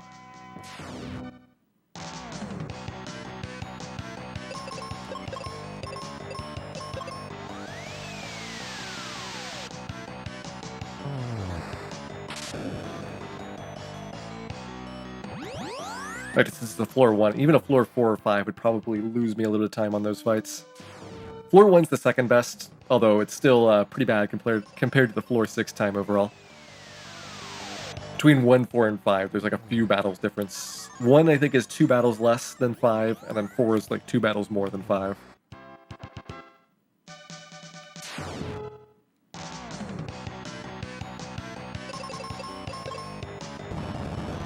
Surprising to see him go first. Usually Kaylee's pretty good at being speedy. Oh, she must have gotten terrible initiative.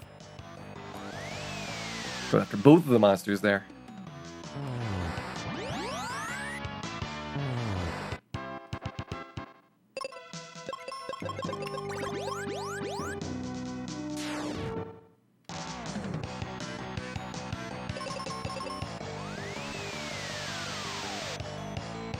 After this, we have roughly 5 more battles before we can see where Pazuzu is.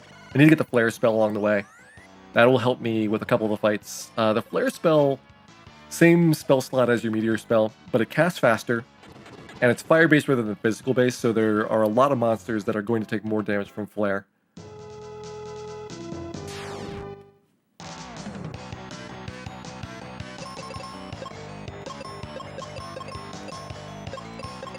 Go. Kelly goes after the Manticores because she goes earlier in the round, and the Manticore is usually going to do bad stuff if they get turns. Whereas Thanatos, even though he can Doom Dance me, that's actually less scary what the Manticores typically have.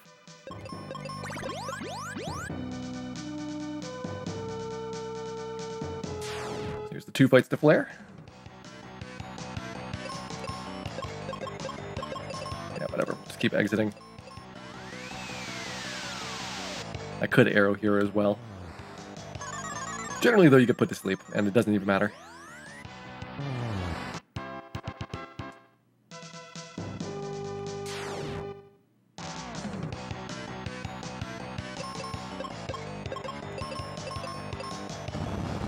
Should I split that in half for both of them? No, definitely not.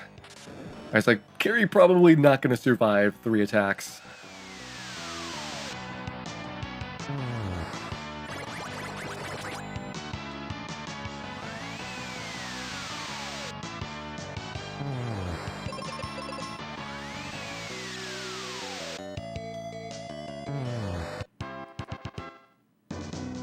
There we go, flare obtained.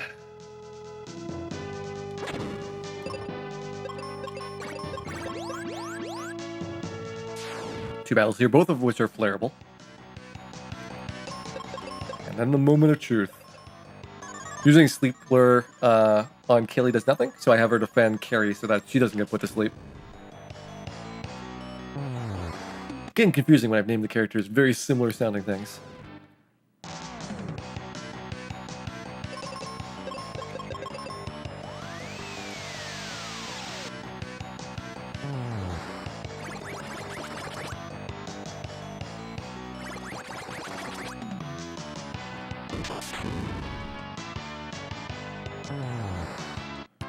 Alright, here we go. Are we going to be really happy or are we going to be really sad?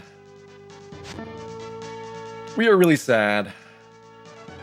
No floor 6 for us. So that more or less ends the chances of the PB. It's still possible, but it would be like immensely hard to get it.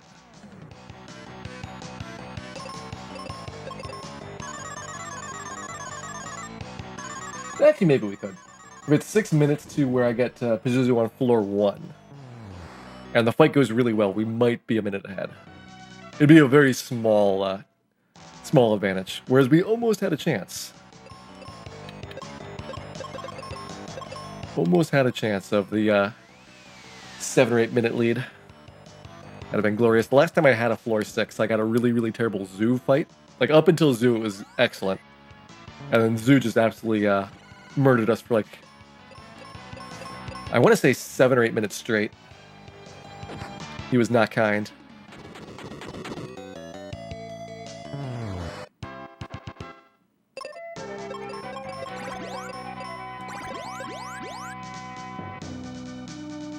Not a floor 5.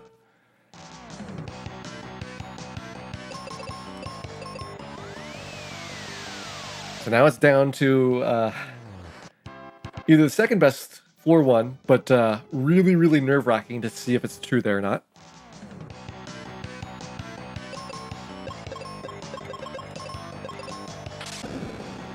The fourth best floor 4, which is the next one that we're going to get a peek at, or it's floor 2, and it's the worst by a lot.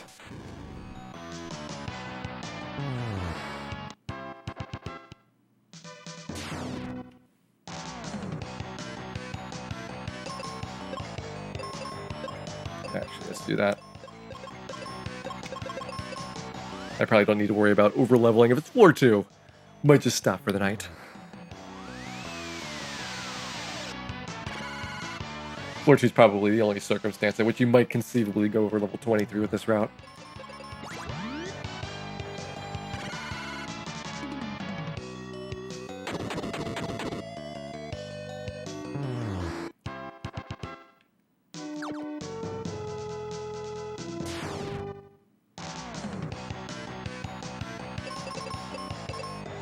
You still have 5 arrows left. Should get me most of the way across the floor. Alright, speaking of floors, it's not floor 4. Again! It's either floor 1 or 2 now. 50-50, either the second best or the absolute worst. This is why floor 1 is so nerve-wracking. Even though it's the second best one, you don't want it. It's much better to have a floor 5.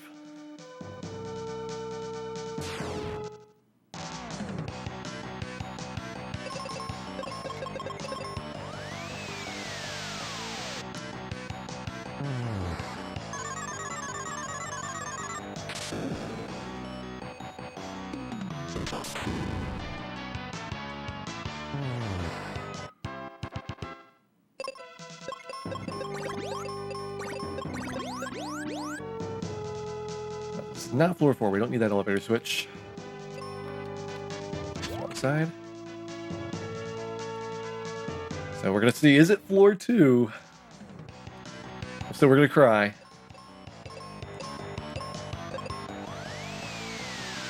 Actually, you're probably going to get sleep alert here. This one might have been better with defense. Yep.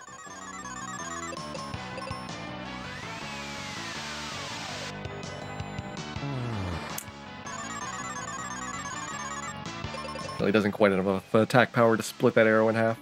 Whereas Flare split in half does kill both of them.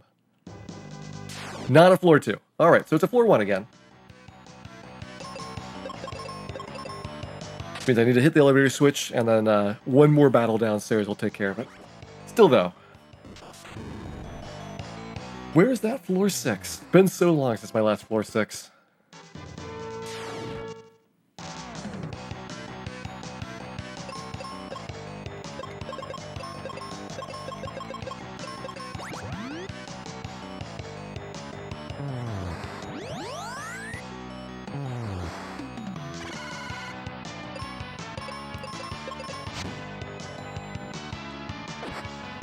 Let's see, 4 minutes. We could be ahead after Pazuzu if he treats us right, which the odds are against that happening.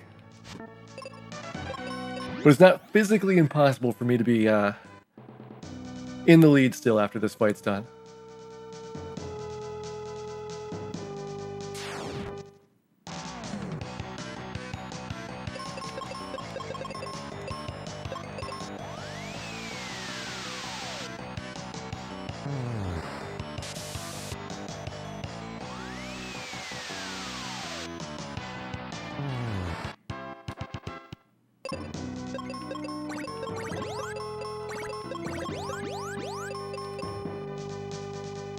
Alright, here we go, Jerkbird time! The ultimate Jerkbird.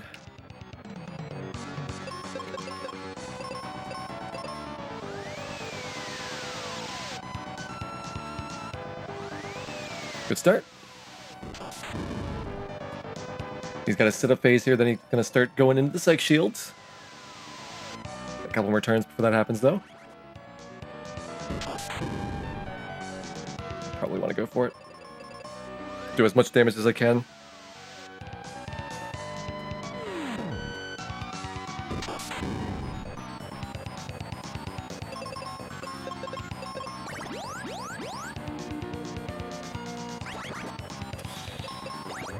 Had to waste a turn on that.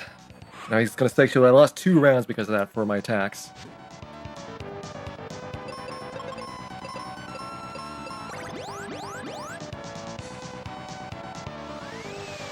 Still alive.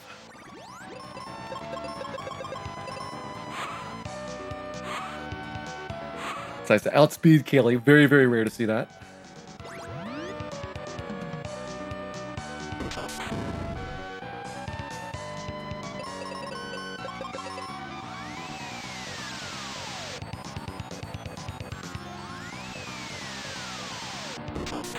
Sue's gonna prove me wrong that he's actually the ultimate jerk bird. He could be. They're very, very close to jerkiness. I was tempted to go for that and have Kaylee cure up on this round, but I didn't want to take another hit for the Psych Shield turn for Kaylee. It would have been okay.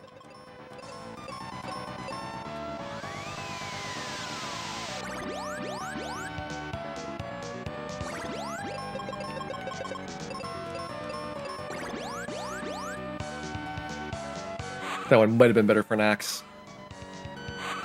I was kind of playing the odds about him going first. Alright, let's go for it. He's in droopy phase, so maybe we could get him down to critical before he gets the Psych Shield up again. Nope. Need a double heal. Oh, he's close. I could have gone for it. I don't think it would have worked, but could have gone for it. Oh, we got him! I didn't think we had enough damage. So a good Pazuzu fight overall.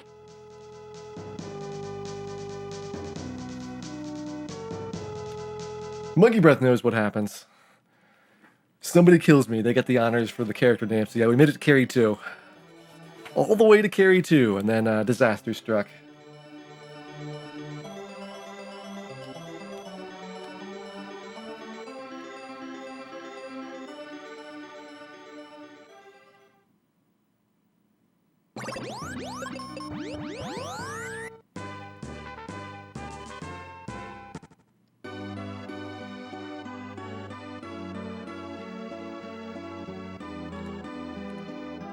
Get 0 cure potions there. That's going to be used for another glitch here in just a second. Make sure that you don't do it immediately, otherwise your game soft locks when you go into this conversation. They're about to trade Kaylee for Ruben. Get a really long fetch quest, which we then can short circuit and only have to do Ruben for a little bit of time.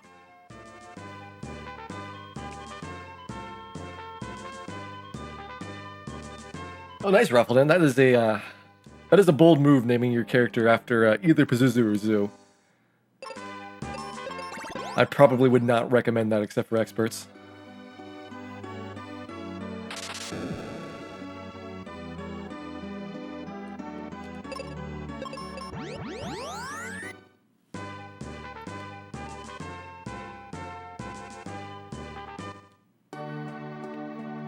Ruben's going to show us how not to use explosives. Phoebe's demonstration not quite enough to convince us, so we need the extra clown to do it.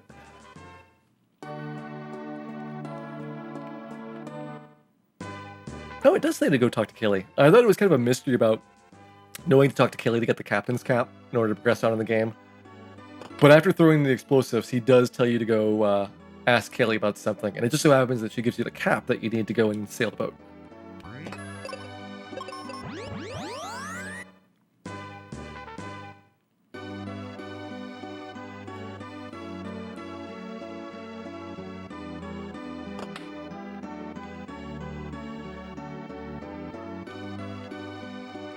Explosives, let's pick up another 10.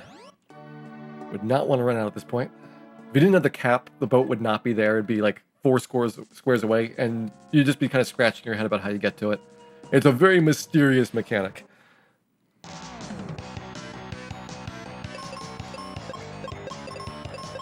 It needs a white spell.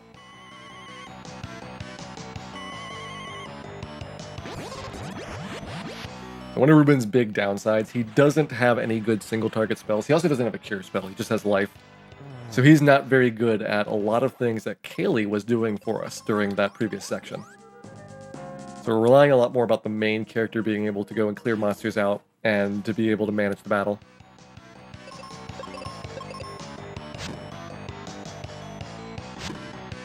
Ruben's only taking the damage from the multi-target attack because he's defending, which allows me to avoid also Doom Dance.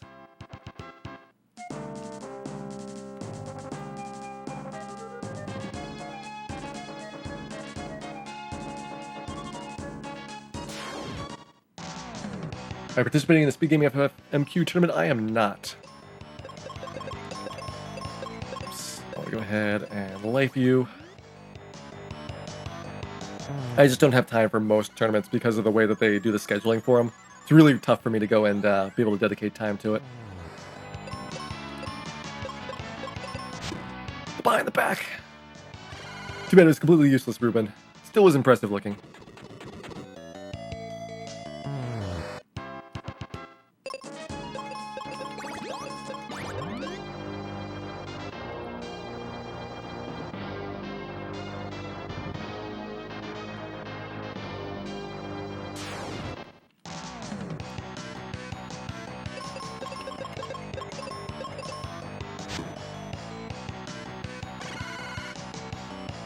I think the major tournaments, like the Link to the Past one, are a little bit easier because you have a lot of time to go and complete the rounds. They're kind of planning it to be something where you're more adapting to the runner schedules. But I think the smaller tournaments, they just have to fit in the gaps that the Speed Gaming and Speed Gaming 2 channels have available to them, and they're being a little bit stricter about when you go and get matches done. And it's usually my problem. Is just like, you know, if I can't do a match for 2 or 3 weeks, or if I'm trying to match up with somebody that's in a different time zone, I often just don't have a chance of getting it to fit into whatever the limit is.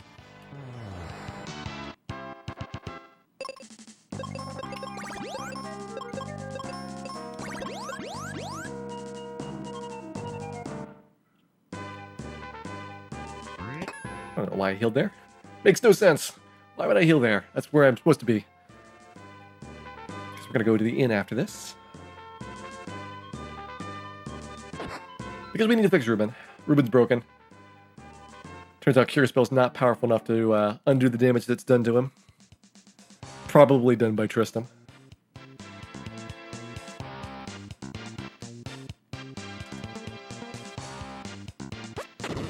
Take that, wall.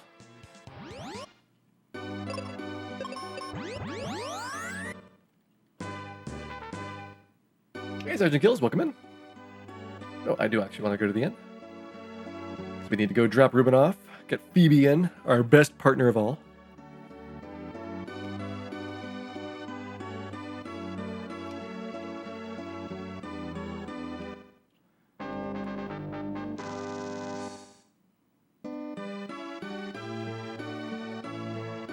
I'm actually not sure it saves time to go talk to the innkeeper rather than going up the stairs if you've already seen it, but we'll do it anyway, just 'cause I'm used to it.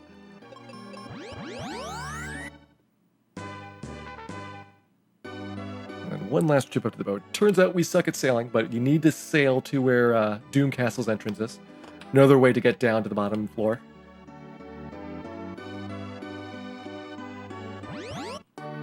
Also, we're not able to get more explosives there because with Phoebe in the party, it's overridden to arrows again. And here we go, time to sail. Use that captain's cap we picked up earlier. Doesn't help. Also doesn't help that it's so foggy here. Again, that's supposed to disappear when you beat Fireberg because we glitched that section of the game out. It just never happens.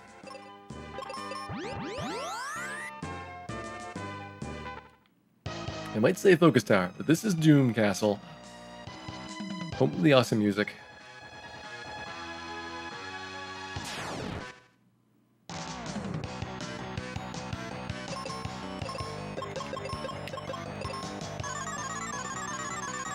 Good, we didn't get Doom Dance to the start. Good start. Never mind, we got Doom Danced. And instant death. Nice.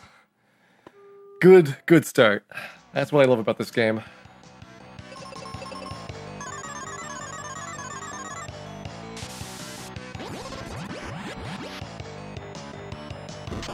There we go, we beat him that time. Luckily, it's only a small amount of time lost, but every second's really precious right now. The boss fights that I'm particular about, especially the zoo fight. That one is probably the one that's most likely to kill the run.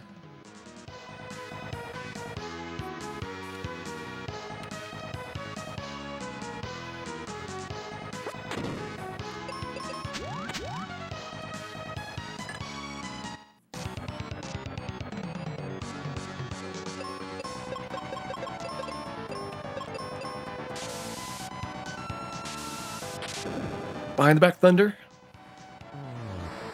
BB is so swag. That level, thank you much for the host there. Welcome everybody to the very end of Final Fantasy Mystic Quest. Doing the final boss rush. See if we can keep our lead all the way up through here. It's a really tough stretch though. Lots and lots of super jerk bosses, especially the zoo fight. I'm worried about that one.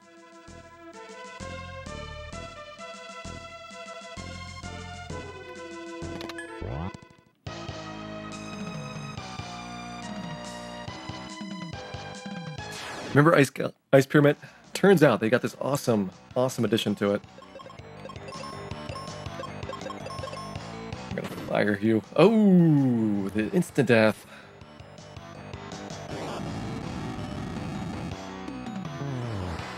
I went after the Cerberus because that thing has a move called Bark, which is a confuse move. That's usually what gets Phoebe here. Actually, it's pretty rare for them to get a turn early on. Normally you outspeed most of the monsters here.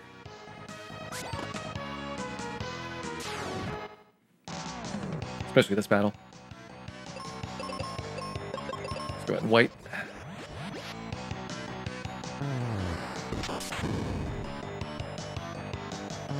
This floor is basically a recreation of the Ice Pyramid, but it also has a bunch of other mechanics in there. So it's going to focus really heavily on the door switches, on the hook shot, and so on. You just have to figure out how to navigate through here. Turns out to be a lot simpler once you kind of understand the patterns to it. But initially it looks just like a total bit of chaos about how you go and flip the doors in what order. Probably my favorite of the reflight floors overall. Do it that way.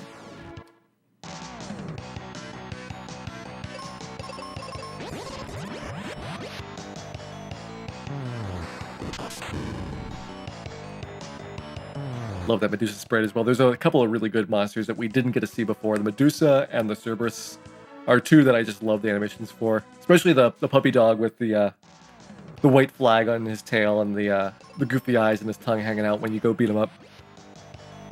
The crabs being foamy, I don't quite understand what's going on with those, but they do have a few winners.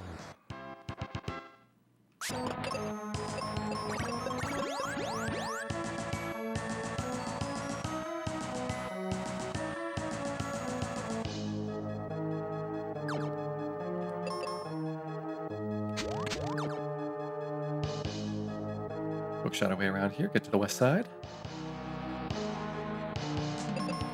I go ahead and open this door up. You can go a slightly longer way and avoid having to do the weapon change right there, but since I need to sword anyway pretty soon, I don't think it's a real slowdown to go and do that.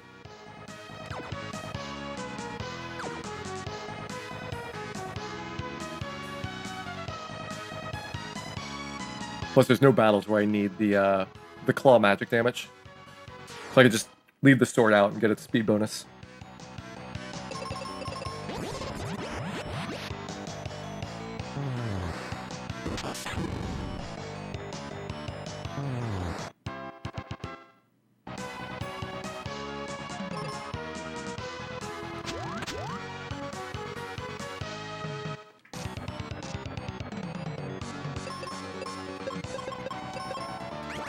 Get to the boss with instant death. Alright, we didn't die.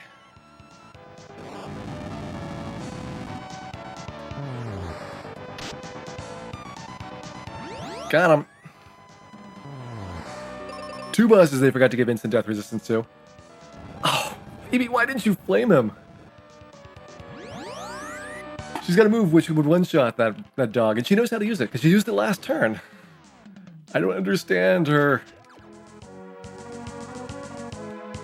Why do you gotta be so tired for me, Phoebe? Why? Well, time to do Fire Floor here. Say goodbye to Lonely Ninja. Never talk to that guy. Nobody ever comes to visit. What ended Final Fantasy 1? Take a guess based on what's on the screen. There's a hint whenever I'm playing Mystic Quest about how Final Fantasy 1 went.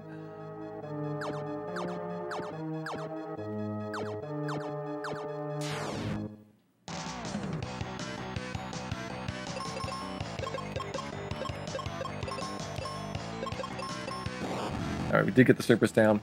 That's the one I really worry about in a lot of these fights.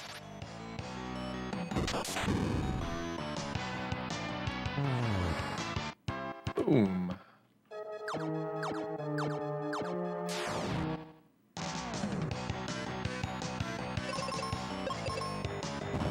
Okay, if I defend here, so Phoebe's going to absorb all the damage, which prevents Benjamin from being Doom Danced, or petrified in this case. Let's get the flare off. That would only work if we had two Cerberuses. Actually, maybe we could make a third one in there. Flare does do pretty good damage overall. I have to try that to see if it works out or not.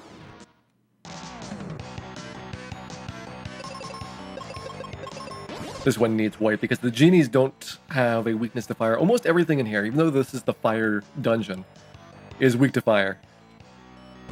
Unexplainable. Just assume that they didn't understand how RPGs worked, and that's what happened to a lot of things in Mystic Quest. See Dualhead there bopping out. Shaking his head to the music. Go ahead and pick up this Cerberus here.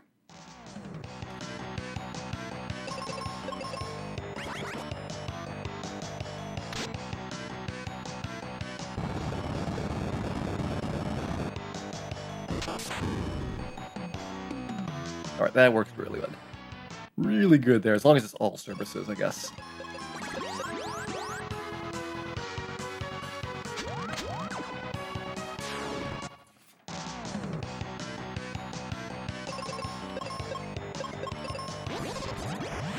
That one might have been better to fire the dog. So we couldn't do that. As long as Phoebe's alive and doesn't go last. Nope, she's dead. Phoebe's dead. Got double petrified.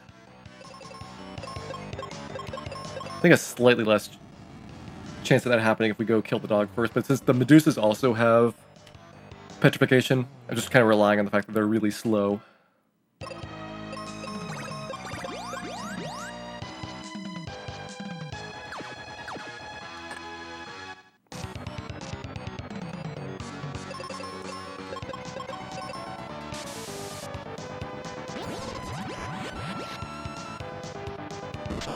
Alright, good start.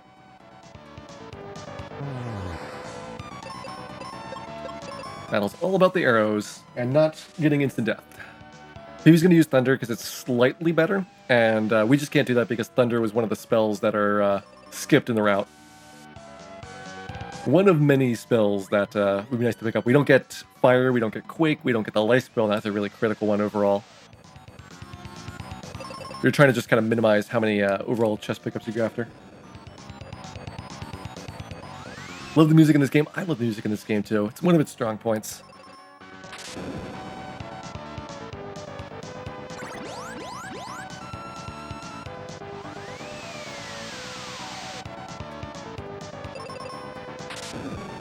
Maybe she should kill herself after this. Just barely, but she got it. Actually, she was like 90 at the trigger. That's with some despair.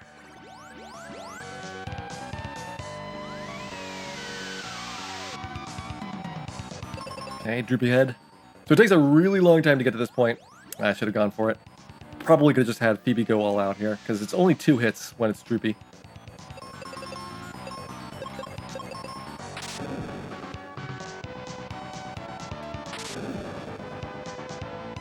There we go. Oh man, it's so close time-wise. I wonder how many bad fights I had in Zoo Floor. I don't think I had any deaths on the previous run on Fire Floor, which is why I lost time there.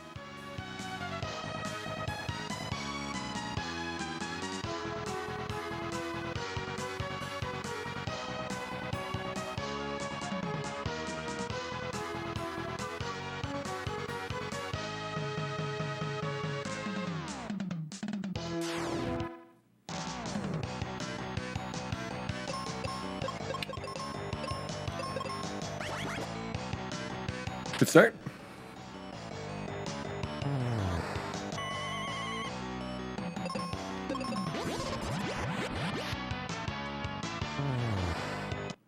Luckily, Phoebe didn't get also turned to stone or confused there.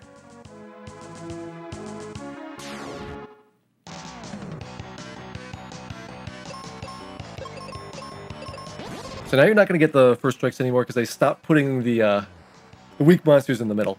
So it actually is going to give you the really tough monsters to compare against. Up, we lose.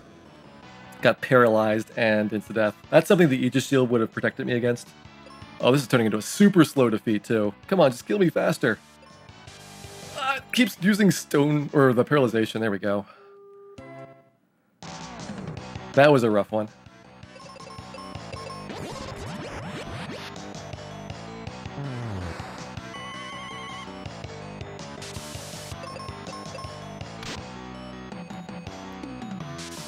Oh, really? Okay, so it might be over now. That's 2 retries on this very early battle on this floor, and we have the boss as well as like 15 more difficult monsters to go. Was looking good up until then. Stupid Chimera. Who knows, maybe I had something like that in my previous run as well.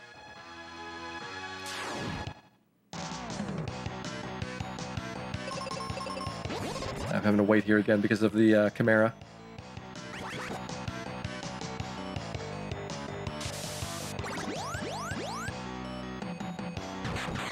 This is it. Yeah, this is the run. We'll see how many times we get Doom Danced by Zoo. I'm going to guess at least 15 times. Given the way this floor is already gone.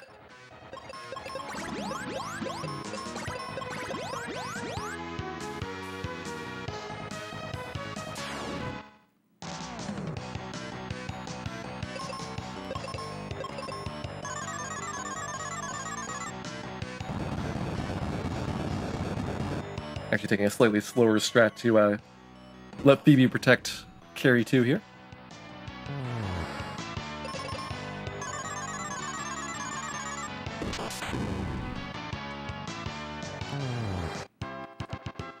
That one works even if she does get confused. This one, though, you gotta go all out.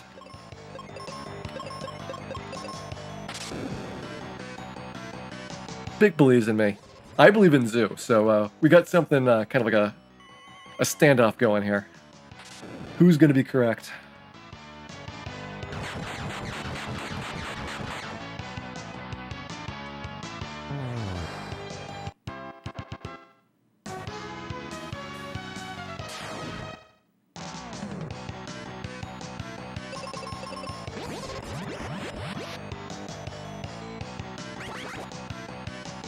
Not petrification again. Only we had that Aegis shield.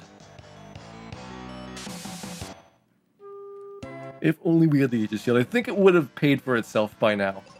It's a minute and a half that you lose, but this time it would have paid off.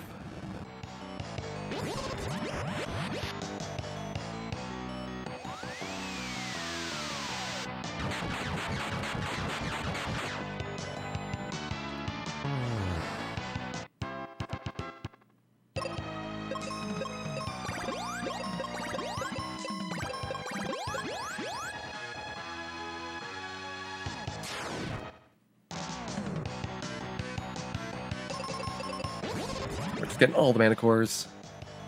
The problem, we're not mana cores, all the chimeras. But the problem with these things is that because you have to do the white spell, you don't have a chance to go and eliminate any of the monsters before they get to go. Like if you could at least knock one of them out, then it would reduce the odds of those paralyzations, petrifications, and doom dances coming your way. Nice.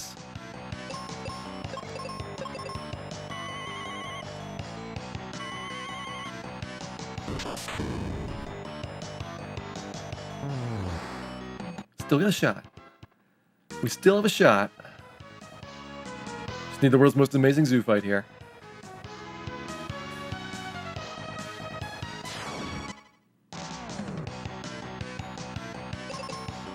Oh, did I just run into one? Yeah, I was totally not paying attention for a second. I did a unnecessary encounter.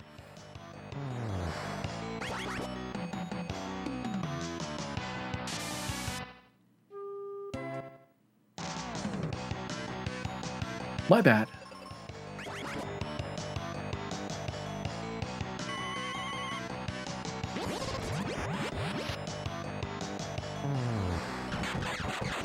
It's a fast one, though. One at the experience for level 23. Probably not gonna get level 23. Now I'm not gonna know where to drop down. I always drop down in front of the server, so like I've lost my reference point. Everything's gone wrong.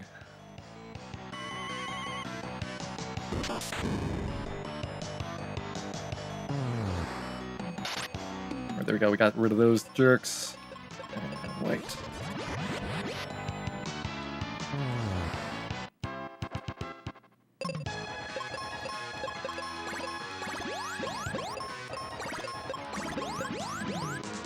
Speed up, and time for the zoo fight. Now, the thing about the zoo fight that really sucks is it is very difficult to even get started in this fight. Because you can lose really easily on the first round.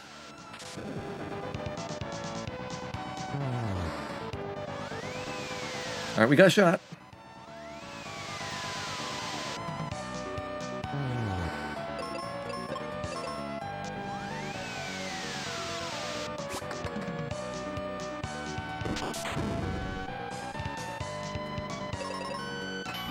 Nice.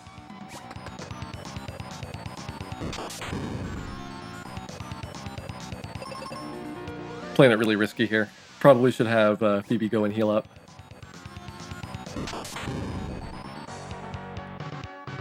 I'm letting her auto.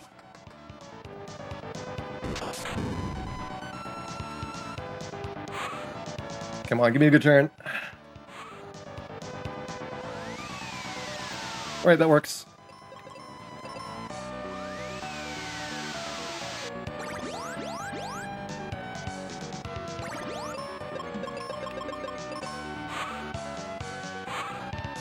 Let's see what you do. Let's carry another round.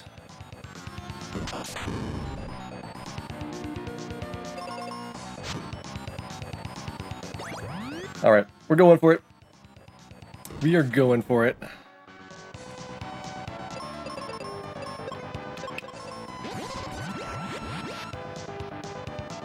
There we go. The zoo has fallen. That was a really good fight overall. It was stupidly dangerous what I did for the beginning of the fight. But it happened to work out. I'm going to call that skill. Nothing but skill was involved.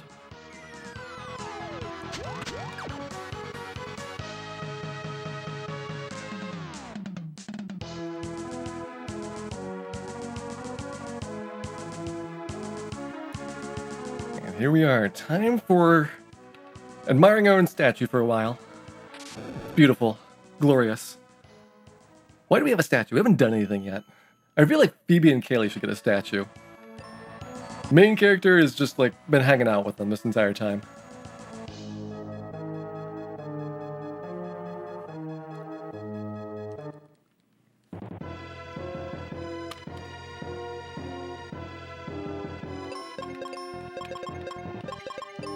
No, that would be bad. No, that's also bad.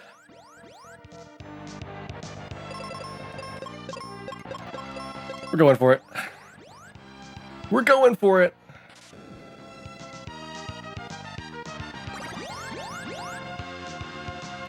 How amusing.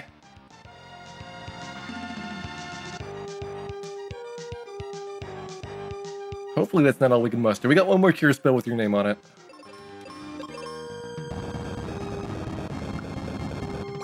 See you later, Phoebe. Your services are no longer required.